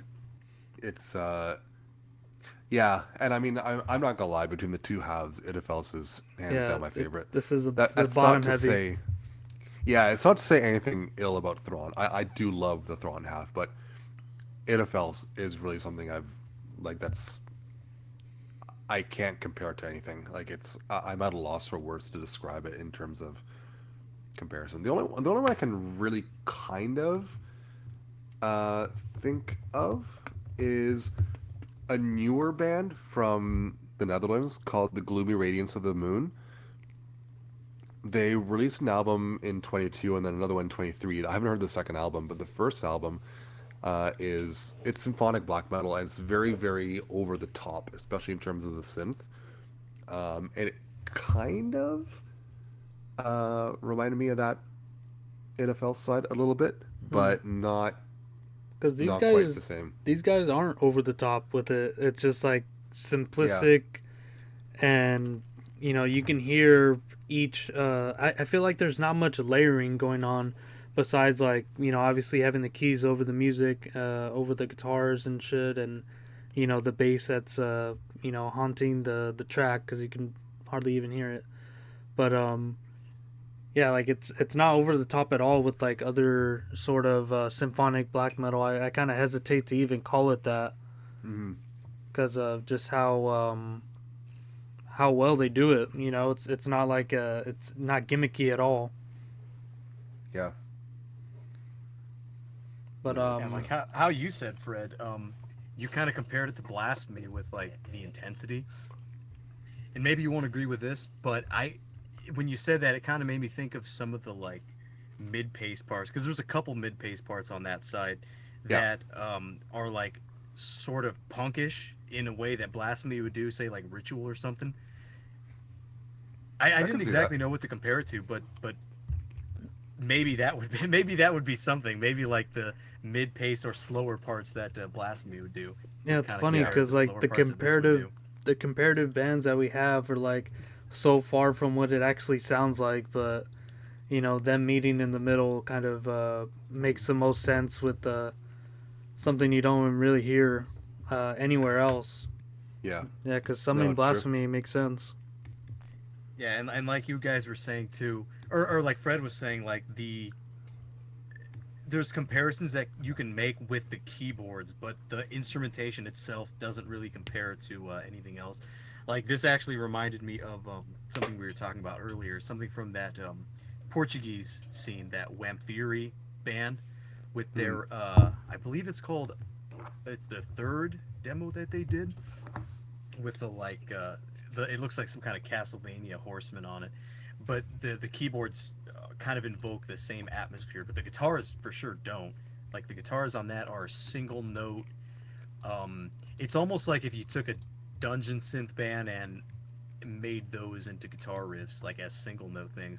But this kind of does some. This kind of man, it's so hard to explain what the riffs are doing here. It's basically just like power chord change ups, but they do it in such a way where it's again, like we all said, it's hard to pinpoint them. Yeah, and it's like they're going with the same intensity, but the drum beat changes to make it, the halftime or when they go into the like double time blast of it. But it's like the guitar's still keeping that same tempo, and it's like does that so seamlessly. There's not really any moments that really show that something's gonna change. It just does, and it's like I don't know. You're just kind of like following along, seeing where this will go. Even though it's not like too dynamic, it's engaging the whole way. I actually find it really dynamic because it does have the slower parts. It have the quiet, more atmospheric part. I think at the end of the second part of it. Well, I meant like riff wise, other than like the beginning of the second one. It's like has that sick fucking chug riff, like like that's the only time you hear out that. But most of the time, it's really kind of just chugging. I mean, tremolo. But the highs at the end of the third part, when it's like really particularly climactic, like I haven't heard very many bands at all that can come off something that epic and pull it off. Like it builds as you go, and it does pay off so incredibly well. Like it's left me speechless back then. It still does today. Man, but I do have to give you some shit, man. This started off both sides, just keyboards. Yeah. I was like, oh no, when I first heard this, I was like, come on, Fred. I was like, I just like it to start. No, I was no, is this a dungeon synth release? That second side though, that one didn't wear out its welcome as much as Throndt side with that, because they just went right into it after that. Yeah. But should we get the Throndt side out first? Yeah, let's listen to some of that. All right. Which one are we going with first? Yours, I guess, in Iron Woods. Yeah, works for me. I've got James Woods. All right, we'll be right back.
Back from listening to In Iron Woods.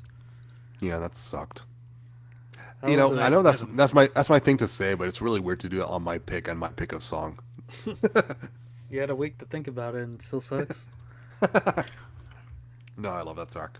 Yeah, it was good. It kind of, now that I have somebody in my head with the other band, this one, it kind of makes sense, at least drumming wise, because he's like doing the double bass, just regular beat, and then towards the tail ends of the riffs, he'll do like this China offbeat kind of thing, like. Yeah, I like how right off the bat it has like a really urgent kind of sound to it. What was like that? No, I was just saying, like right off the bat, it sounds like it has a really urgent sound to it. Like it's like something's happening. You have to pay attention to it. Something's coming for you. Yeah, and it keeps the same feel and general riffing through the whole thing, but it's not as repetitive as it might seem right off the bat. Yeah. But it kind of reminds me, and this is true of the entire Throndt half. I don't know if you guys have heard of another German band called Odal. Yes. Yes. Yeah, it has like a kind of a vaguely Used to have a pagan. patch of them too. Yeah, but it kind of has that like that vaguely pagan kind of feel to it too. It's no, really like it. Yeah, I was well, this song in particular, it kind of made me think of a band that I haven't thought of since probably I heard this in maybe around 2012, 2013. A like kind of ambient atmospheric band called AYR or Air, possibly. Um, I Huh. think Angel actually liked this band. They had a EP or song called Thirst in like 2011, and this kind of sounds like the upside down version of that, where AYR is kind of uplifting. Like I think this had keyboards in it too, didn't it? It sounded like there was keyboards in it. Uh, I'm not sure. I don't recall hearing any, but If there wasn't, it was so atmospheric with the guitars, it almost feels like there yeah, kind of right. was. Yeah, but yeah, this totally feels like an evil version of the band that I was talking about, AYR, where that's more like you're floating and kind of kind of coming to realizations, where this almost feels like this is gonna be like a total Reddit stupid Funko Pop thing to say, but it like the way that riff moves, it reminds me of that cloaked figure in Harry Potter who's like The who's like Dementor. who's no he's like drinking the unicorn blood. You remember that? It reminds me of that. They find like dead unicorns as like a figure drinking the blood. I think it might have been Voldemort. I don't even remember. So that's really stupid. Yeah. Oh, black metal equals Harry Potter, Voldemort, evil, blah blah blah. But that's what it sounded like. It sounded like air. And I guess as we move on to that we're only gonna play like a couple songs from here. Mm. I think I messaged you guys about this. I think the Throndt side to me sounds more Slavic or like almost Russian or Hmm. well Russian is Slavic. I meant like Polish or Russian in particular. I think I might Unpack get that a deep. bit. What do you mean? Well, I kind of wanted to Like, unpack what did that it make with you? What did it make you think of? not this song in particular. It was actually the next song that Hmm? made me think of a few bands. So I might want to hold off on that until we play the next track off of this. All right, all right. Yeah, but that honestly the only immediate thing that I can compare this to is AYR or yeah, I mean that's it kind of just feels like an atmospheric riff to me. It doesn't really scream like like it's influenced by anything in particular. I mean both sides feel like that. That's why it was kind of an interesting early 2000s pick. It's like it just kind of doesn't sound like any band in particular. Hmm. I hear some similarities with some of the other bands that were floating in that circle, like I said, Ulfstellir, Ivig's Reich. Again, probably butchering that pronunciation. Uh, Bergthron. I don't know if you guys heard them. They were pretty cool. Um, kind of gives me the same sort of vibes, but not completely identical. But it's no, I enjoy it. Paul's been oddly quiet. It's creeping me out. Yeah, Paul, do you have anything else to say about this track, or shall we? Oh yeah, yeah, and Speaking the in tongues. vocals are pretty nice in this. Yeah, they're Oh yeah, yeah, fucking. Yeah. you're doing the Harry Potter fucking parcel the Voldemort tongue Yeah. thing. He's like, No, but golly, no, that was scary. the vocals were fucking nasty on here. They're like guttural black metal vocals, like the whole way through. I don't even know what the fuck he's going on about, but it was. What you on about? But it was good, and I didn't realize that it was the same guy doing both projects or having a part in both projects. Yeah, neither did I. Yeah. I didn't realize that either. Throndt is his. His I want to say solo project. I know some other guys were involved in there at some point, but he's the sole lead on it. writer on there. Okay, Yeah, it makes and, sense why this would be why it would be on a split. That's kind of weird that I figured this would be the band, the full band, and the other one would be a solo project. Yeah, well, Idhafels is the main guys in there are Fergan and another guy called Ragnar. So that was a duo for the most part. Well, it was on this split anyways. When they reformed later on to do the album, that was a full lineup. I think 4 or 5 people. Hmm. But yeah, no, Fergan was on a big part of the entirety of Throndt on this album and half of Idhafels. So Yeah, I don't think the Polish and Russian comparisons that I have are gonna only pertain to the fourth track. They kind of pertain to like the entire Throndt side. So except the track I picked. uh, probably this one too, but I think I'll get into that after. Well, let's go to what'd you pick? The Mighty Tree, No, Northern Shore, Northern and I Shore. think that one has a separate track too. All right, Does it not? we'll be right back.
All right, I've heard enough.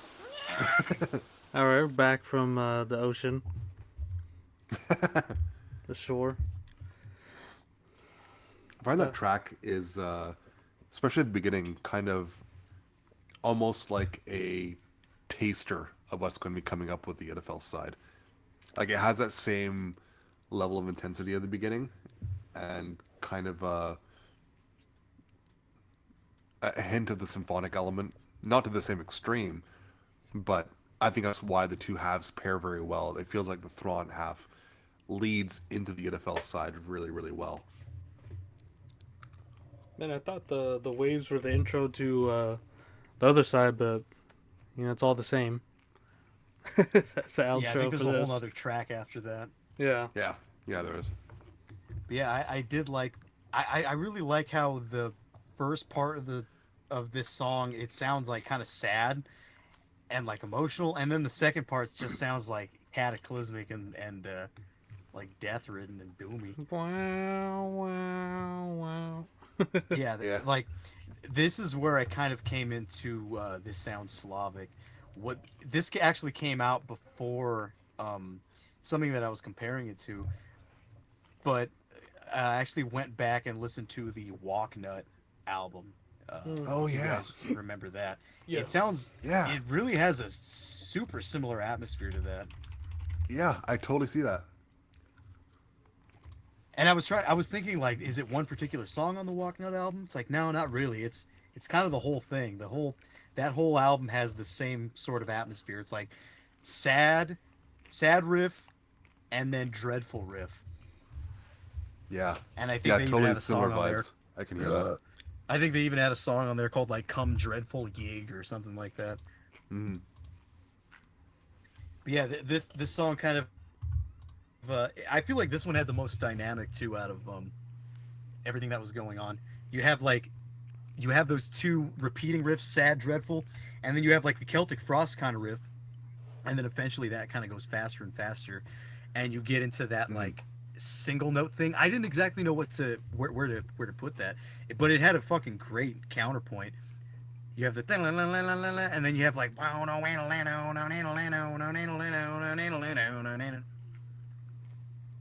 yeah, man, what the fuck do you even compare that to? Bathory? Probably. But I feel like guess, yeah. there's something more there's something, oh man, what is that one black metal riff? It's like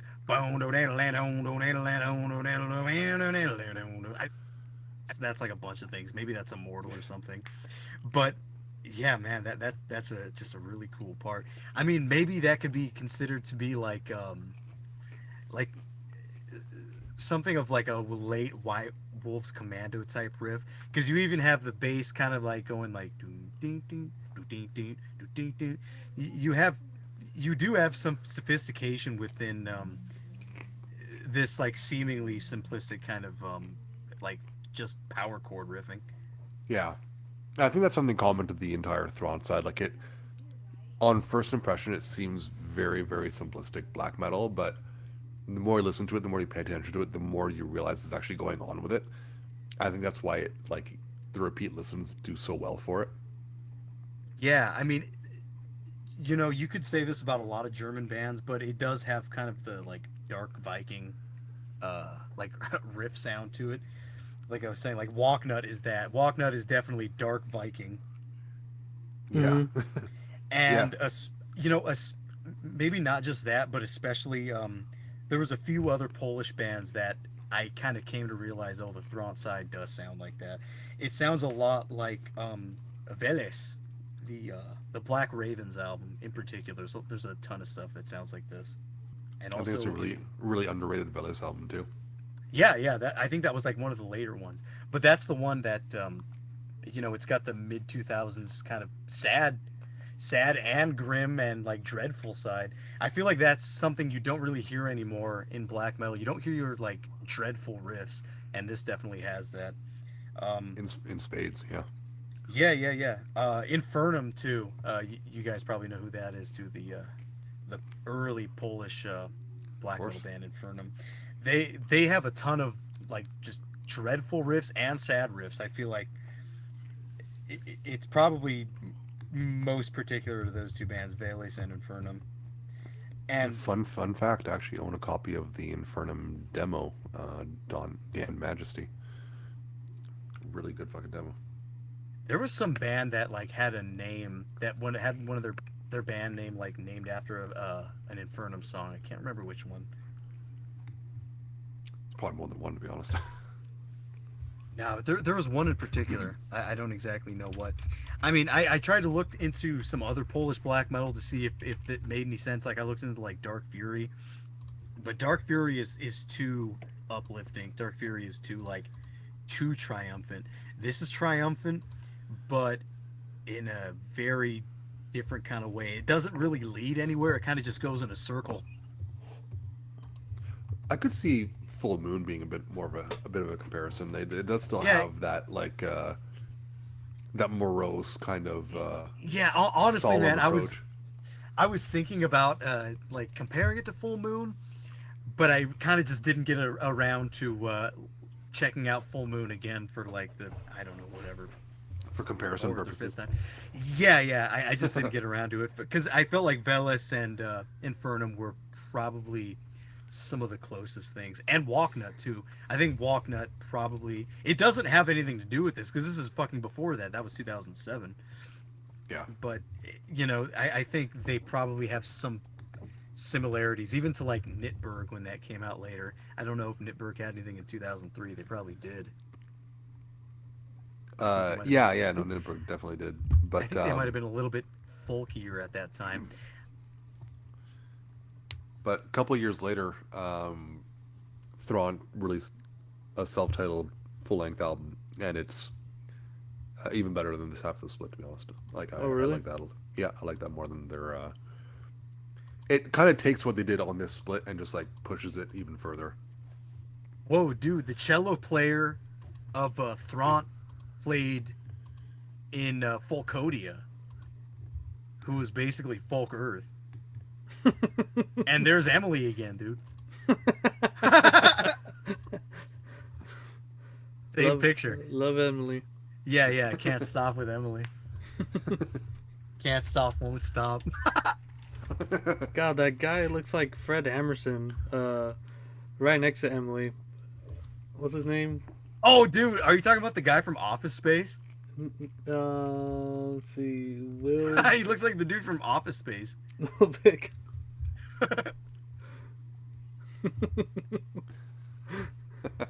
But Emily, I mean, yeah. When you said when you brought that up, it reminded me of that. There's like a clip from America's what is that? What was that show with Simon Cowell? American Idol. Mm-hmm. Yeah. There was one where some dude came on and he was like singing to fucking Paula Abdul, and he's like, "I'll stalk her." He was like singing some song about stalking Paula Abdul. Yes, stalk Emily in France. It's happening as we speak. No, I'm just kidding. Amazing. Kidding, of Amazing. course. But that's funny. That Throndt has to do with Folk Earth. That's pretty good. Has to do with Emily. I mean, yeah, Folk. Actually, I don't think that guy was even on the split. He didn't. That's weird. How the fuck does that work? It says 2011 he played cello, but They're just adding random people's artist page on that. yeah, there aren't any releases in 2011. I don't quite understand that, but okay. No, Maybe he's doing some live work. I'm guessing they joined the band and then they never actually got around to releasing anything. Yeah, maybe. I mean, it says this band is still active, 2001, but yeah, it's been since 2007 that they've put anything out. Yeah. Well, I had a chance to chat with Fergan briefly before we recorded, and he's been pretty busy. So if he ever does decide to join us, maybe he can tell us a bit more about that. But Damn, Fred, you got it. I hope we hear more. Yeah, and if I hope he we can't hear join us, then he can just fucking send us that file and we can just toss it on the CD. Fred, you got it like that? You're able to talk to him? Huh? Facebook homies. So you No, got well, it like it's that? funny. What happened is when the album came out, or the split came out, and I got a copy, I forget what message board it was, but I posted about it because I liked it so much. And he messaged me to thank me for the kind words on the release, and we just started chatting from there.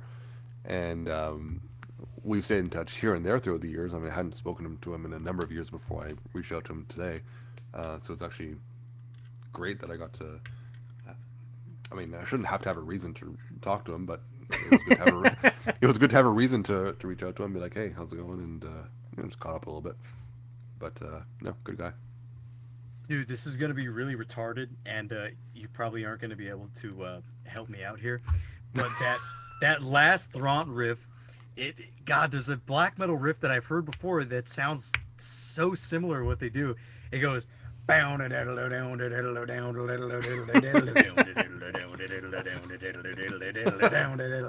like a circular kind of like moving forward, moving back. God, I wish I knew what I could figure out what that is. I just can't. That sounds like a million riffs. Does it? No, but the important part is the part where it goes. Oh, that part.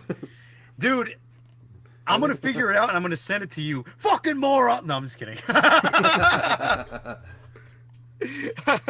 I just can't think of. God, it's so sometimes with this black metal shit, it's like I've heard these riffs before and I've heard like things that are very similar, but I just can't bring myself to be like, where have I heard that from before?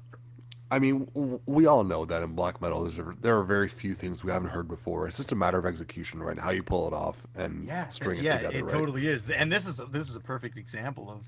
Well, yeah, if they put it together in a way that you're like, oh, I feel like I've heard that before, but I can't put my finger on it, then they nailed it, because then.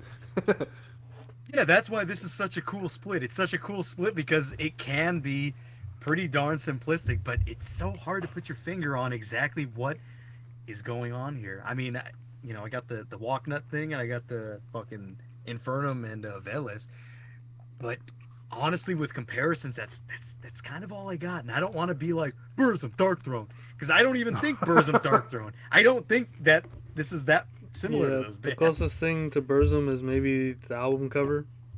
It's funny. Yeah. I was thinking that, like, the album cover makes me think of Vislis at Taros before the guy dies on the tree. Yeah, that's what I was thinking. I was like, it's like a fucking comic book strip. It's the live version of him. Yeah. I'm alive, Brendan. I'm alive. This is like 5 years prior. Yeah, I was thinking of like a comic book strip. It's like you flip the page and he's just dead in the snow. The dude's sitting there thinking, I wonder if they still make that shampoo I like. And then 5 years later, he's just dead. It's just like Cold Case Files. All right. It's, I wonder what the cover's from. I never actually. There's no. If only we had a contact with them. Sorry? I said, if only we had contact with the. Shut up. Yeah, shut the hell up, Paul. How come Paul's the one that gets told to shut up? It is always Paul that's like, shut up. Because when Paul stabs, it hurts so much more. Yeah, it does. He's serious about it. Oh, I got to take this time to say, Vince, it's enough, man. Yeah, Vince, that's enough posting in the group. Vince actually did good today. We were all okay today. We had a good day on Instagram. It wasn't one of those days. It was an okay day. 1 in a million. Oh my God! But yeah, there was a girl, Robert, on the in the group chat today. I don't know what that was. Paul said it was hormone therapy, but I posted some. It was a girl. It was a girl with a beard and hairy tits like a monkey. Pretty insane. Yeah, Robert. I said, "Girl, Bert." He's like, "No, what?" Well, it was like one of these guys, like shaved head, beard, glasses, but it was like a chick with like hairy tits. I'm laughing, but I'm so lost. Why would a chick want hairy? Why would a chick want hairy tits? I don't understand. Well, I guess that's part of the middle ground of like gender reconformation or something. I honestly don't even know, because even people in the comments were like, "What is this?" Well, let's split the difference and make it to the other side of this split. Split the difference. I see what you did there. Yeah, and the song, I mean, we've been talking up and down about this band, Throndt, and I think even this band right here. How the fuck do you say it? Idhafels? I've always pronounced it Idhafels. I don't know if that's right or So not. that's what else? I can't imagine. That's the thing with metal, right? You I pronounce have something to- your whole life and you don't know if it's right or not, and then one day you find out you're completely fucking wrong, and you're like, well, that's life. Dude, it's either Idhafels or Idhafels. That's it. That's the only two options you have. All right, It Idhafels. could be Idhafels. Into feels. There you go. Yeah, they even stole a little bit of Throndt's, limelight with, us talking about it. Yeah, in the beginning we kind of went off already. I don't know how much else we can say, but yeah. Well, like Give it a what go. Radical We Research can says, experience it. let the music do the talking. Let's listen to the second song. That's the one I picked. So we'll be right back.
All right, Yeah, it's hard to tell. we're back from part 2.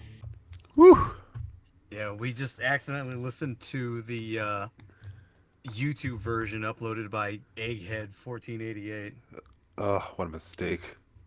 Yeah, we should have just stuck to good old metal. Yeah, we should have went with the fucking Cheesehead69 version, dude. Yeah. Smooth move, Egghead. Ass hat 420. Ass hat 420. Ass hat's one of my favorite insults. It's just so stupid. See, that's one of the Reddit insults I actually like. Ass hat. I ain't talking about ass hat. But yeah, I mean, does everyone know what we mean about this being some of the Amazing. Yeah, just amazing black metal that's transcendental and otherworldly into some Tolkien universe? Dude, I was gonna compare this to fucking Tartaros, but it's not even. I don't know. Tartaros is circusy. This isn't circusy at all. No. So maybe no Tartaros. I don't know. Nope. Like, 2 points of comparison. This doesn't even really, like... This just, like, reminds me of... And I wouldn't even say it sounds necessarily similar, but... The beginning part of this, also, obviously, like, this starts where their first track ends, and this is kind of... Instead of being an introduction, it's more of an interlude, but... It kind of reminds me of... Do you guys remember the last Emperor album? Prometheus? There's a track on there called In the Wordless Chamber. And it's overall on the album one of the more intense songs. And there's like a quieter neoclassical part in the middle that kind of leads up to like a more dramatic ending where the guitars and drumming come like rushing back in. Kind of reminds me of that. But in terms of the actual metal part of this, like, I still can't think of a ton that this reminds me of. The closest thing I can think of right now is Paysage d'Hiver, just because of the real barrage of drums. But like the vibe is different. The riffs are. I call you whatever I want. Gotcha. You said pas de verre? Paysage d'Hiver. Oh, okay. You know, the Dark Space, the other Dark Space project, the wintry one. And the death metal guy be like, "Did we find out at long last Dark Space was never good to begin with?" You know, I've long suspected that. So I don't know if you guys listen to Limbonic Art much, but Little bit. the third album, Ad Noctem, Dynasty of Death, I've always thought that Dark Space took a lot from that album. It feels just as like horrifyingly cold as Dark Space. Hot take. Maybe. But anyways, yeah, my God, like that. It almost feels like a crime to listen to start with part 2 because Yeah, I know, right? it's almost like watching the Lord of the Rings trilogy and starting with the second movie. You're like, what the fuck's this? What's going on? It's still good, but you're like, you don't have the same lead up to it. You don't have the Yeah. What are these short guys? yeah. No, And even like, then, it's still like a 8-minute track we listened to. yeah, I didn't want to split up the second and third track. We could take the hit from the first one, but I was saying that because this sounded like elvishly epic to me, and the second or the first side probably more orcish, and I don't know, thought that was worth saying. Yeah, and I think I said already that there's no Tolkien reference that I'm aware of on Either side. Yeah, exactly. And if there is in the lyrics, I wouldn't know. I've never seen the lyrics, but it's not hard to imagine like the White Towers of Gondor or the armies marching against Mordor. Like it's that kind of feel to it, right? It's not Harry Potter, Lord of the Rings. Wrong saga, dude. But like it does feel like scared Potter. You wish. Happy Christmas, Harry. What? It does feel like toweringly epic. Like I can't Two again think of towers, anything dude. that. Yeah, I see what he did there. And then the Kings returned with an album right after this. They did. They did come back with an album after this. So it was like 13 years between the split and the album, and by the time the album came out, they had broken up and then reformed with another 3 or 4 members. The album's really, really good too. It's not as like the sound on this is very, very barrage. Like it feels like a barrage of just epic, for lack of better term. The album spaces it out a bit more, so it's not as immediately overwhelming, but it's also a lot longer, right? So I feel like that approach might not necessarily work for a full album. It's a very good album, but for me, if I had to pick between the two, it'd be this split, hands down. Yeah, because this one has like, because you said it's like a barrage, but even within this, like, what is it? Less than like 15 minutes. It's like still, like, gives it a good pace in between, like all the interludes and stuff in between it, and even just the dynamics of Yeah. the pacing in the songs themselves and the riffs. And that's why I think that starting on track 2 was a good way to go, because the first half is pretty intense, and so is the first half. The first third is pretty intense, and then the last third is obviously the most intense, and the second one is by far the most dynamic of the 3 portions. It has that intro / interlude at the beginning. It has the Dude, the fucking muscle fucking chuggy ass riff at the beginning just started off as like this perfect stomp. yeah. Dude, that shit like hooked me immediately. Yeah, no, it's a very dynamic portion of the song. Yeah, that shit's fucking. Yeah, this came out of nowhere, Fred. Not for me. Been there since infancy. But just as a brief side note, the label that released this, Dunkelwald, like I already said, very short-lived. I think they didn't stick around for too long. They had some action in the mid to late 90s, but they didn't release a ton in terms of anything for that matter. But there is another CD I have from that label called I'm probably pronouncing this wrong too, but Heteria. The album's called Hermetical Inspiration. It's like a black death metal hybrid, closer to black metal. Really cool release. Really cool album that doesn't get any recognition, but it's worth checking out. So shout out to that. There was other stuff on the label like Mirkvid and Ulfstallier had a CD or 2 on there as well. I think Vegas Reich as well had a CD or 2, but cool label. Not a ton of stuff on there, but what they did release was worth checking out. There was a lot of Mirkvid on there, so I wonder if the Yeah, guy that's what I behind was the wondering label. too. Yeah, it could be. Hang on, let's have a look and see if it says. Yeah, he's the owner of Dunkelwald Productions. Oh, that makes a lot of sense then. Malthok from Mirkvid. Cool. Didn't know that till today. Well, we can't keep the listeners waiting. We gotta put an end to the trilogy. Should we listen to the third song? Put an end to the trilogy after starting on part 2. Yeah, unless Dan has anything to add. Dude, you remember when fucking Gollum, he's like, what's taters? And Sammy tells him, Potatoes. potatoes, boil them, mash them, stick them in a stew. Why do you say That's all I really had to add to that. Why do you say the stupidest shit just as I'm taking a drink every single time?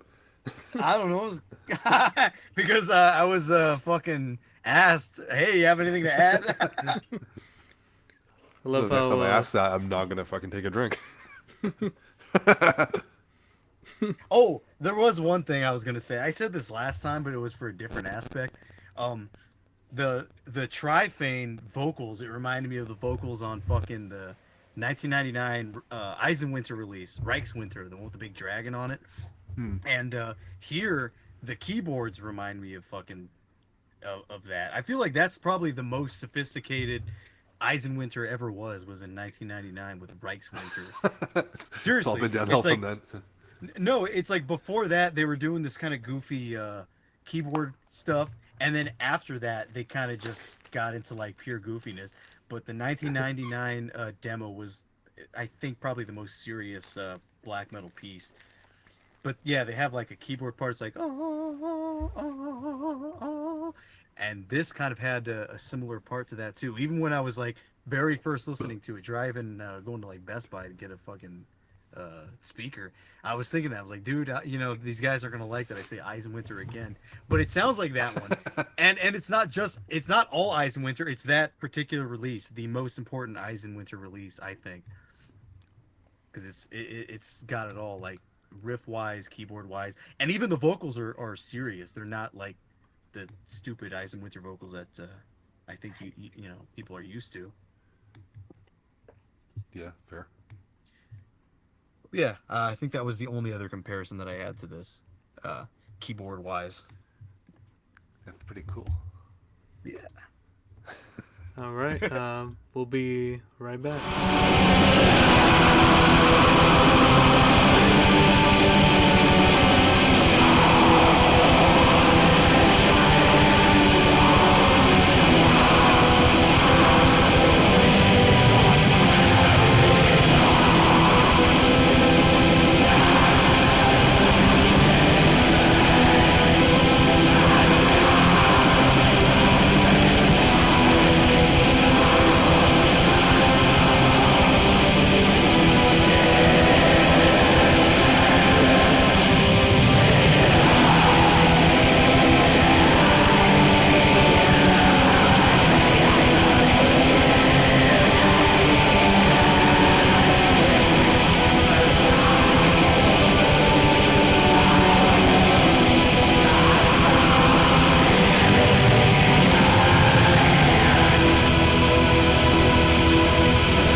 God damn.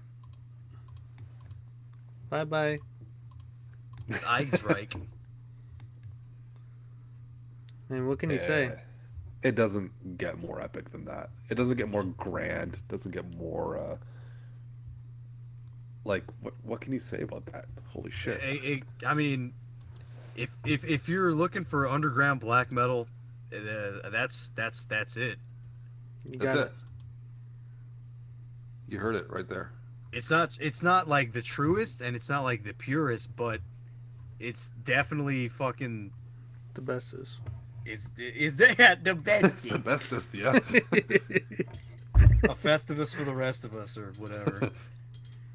It's like it's such an emotional track, and I mean that for the whole all three parts, but this ending really brings it home so well. Like it's incredible.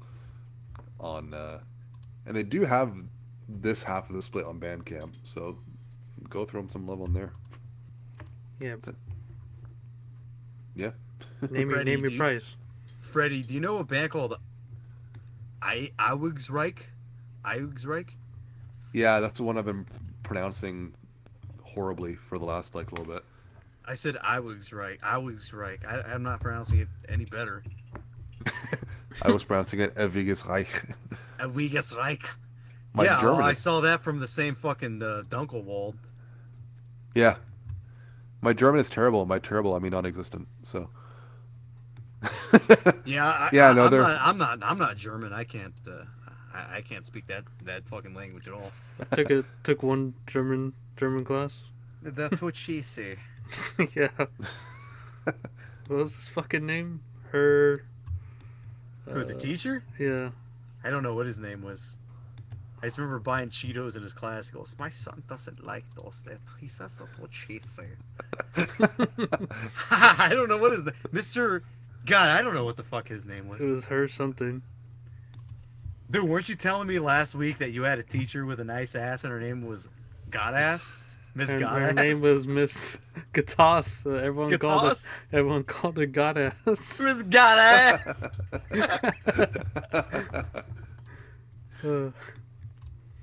Yeah, Anthony knows about that. Damn. God damn. Yeah, I'm kind of curious to like more of this Dunkelwald stuff. Yeah, I mean, if you're expecting any of it to sound like Idhafels, like again, nothing does. You're But dreaming. there's some cool stuff on there. Like I said, I really like the Heteria album, and I had posted my copy of it on my Instagram a while ago, and I think I remember, like at the time I posted it, I think it was the drummer had passed away not too long beforehand, which is unfortunate. But yeah, Heretical Inspiration, really cool album. I like that one. But they have like grindcore projects on here too. That's weird. The other guy in Idhafels, Ragnar, if I remember correctly, he was he was involved in Ulfsdallir. I don't think he was the main guy behind Ulfsdallir. No, it was him. Ulfsdallir is a really, really good project. And you know what? You'll hear similarities with Idhafels in there as well, especially on albums like Wolfsight and what was the EP I'm thinking of? Long German title, Nach der Sonne Untergang. I could kind of see some similar Idhafels-ish vibes on those. Bilstein Fire was really cool too. It's like a triple CD album, but it's only like, it's not even an hour long. Yeah, it's a bit of a weird way of putting it together, but whatever, it works. There is a fuckload of mouse clicking in this episode. Click, click, click, click, click, click.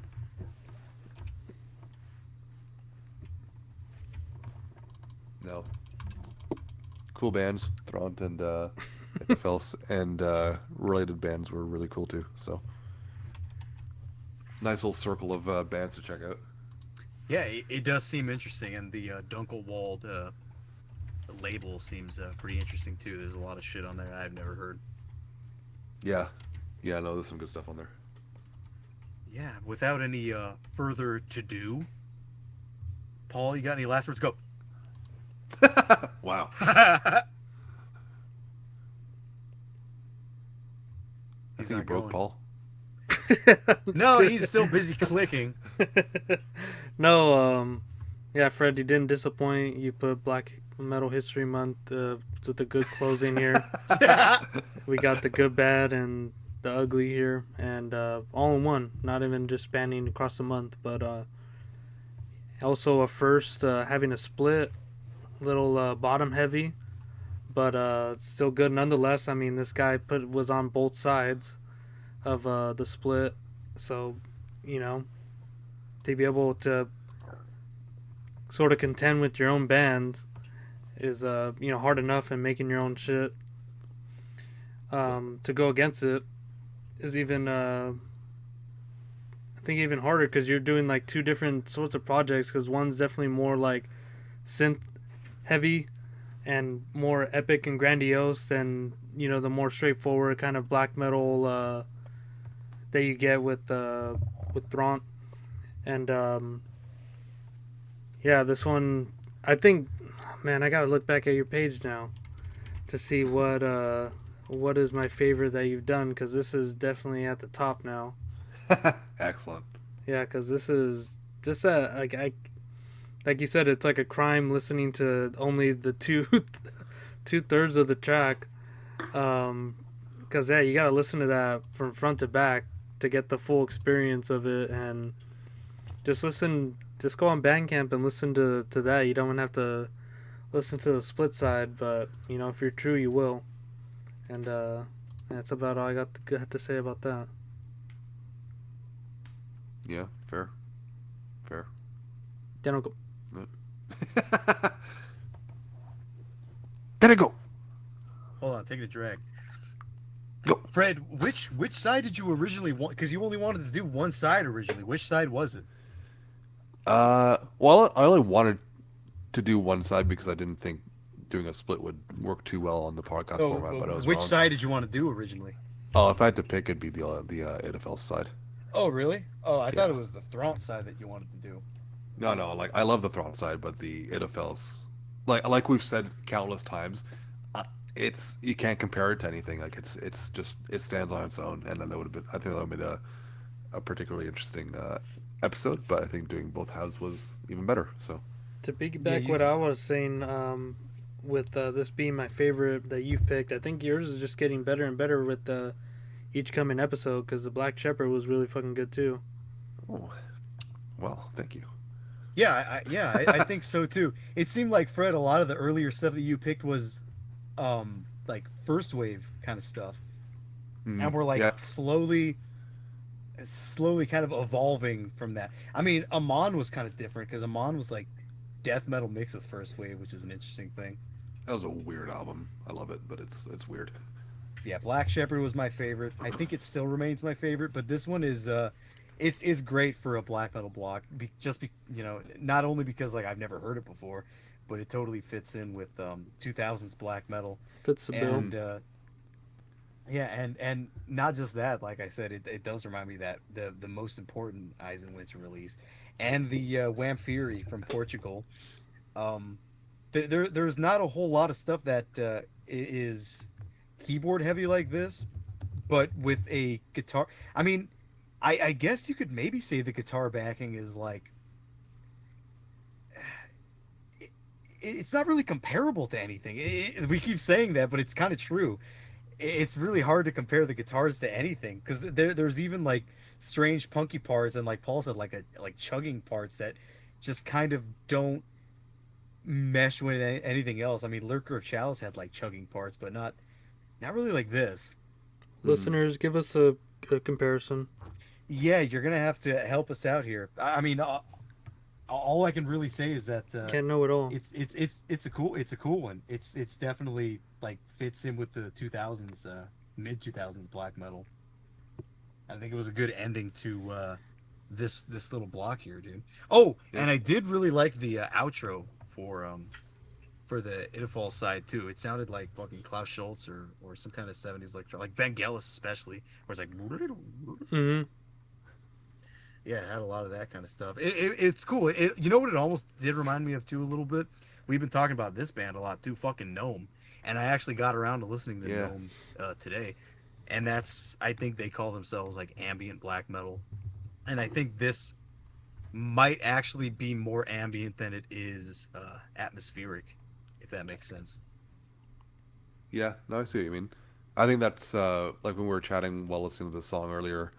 I had mentioned Trollheim, the Grausamkeit Dungeon Synth project that Trollheim.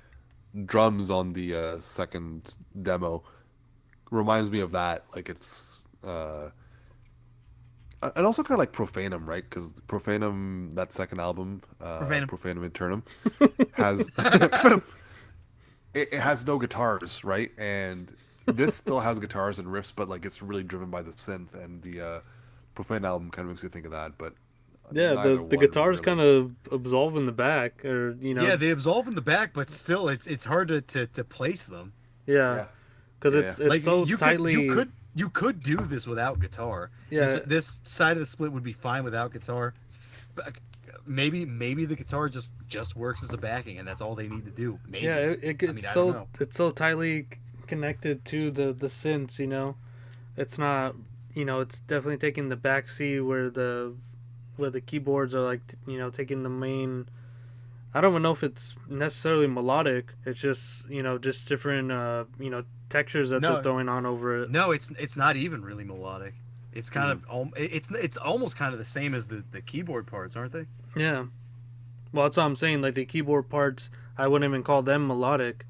No, they're not. It's just just the different textures on over the riffs, and yeah, I the As a only thing as a black metalhead, you have something to take from this yeah for sure. the only thing I can say, and I've said it from the beginning, the middle, and now the end, and Fred helped me put this even more precisely of summoning blasphemy, you know. But Yeah, let's get some more of that summoning and blasphemy together. don't knock the Throndt side either, because that shit's really fucking good. Yeah, it's tight. Yeah, don't forget about fucking Walknut, dude. I can't There's some imagine good stuff in there. what any other band that could share the split with that side though, with the Idhafels side. Like Yeah. I wouldn't know anything that would go well with that. Well, I think the only thing that could really go well with the Idhafels side is something composed by one of the guys involved in Idhafels, and that's precisely what they did, right? And it doesn't sound identical, no, but it does lead into it well. It does complement it well. Yeah, So it works out in that sense. 'Cause love I the don't know crashy waves. Yeah. It's got chugs up your butt. But Jug, alright, we're out. Butt chug.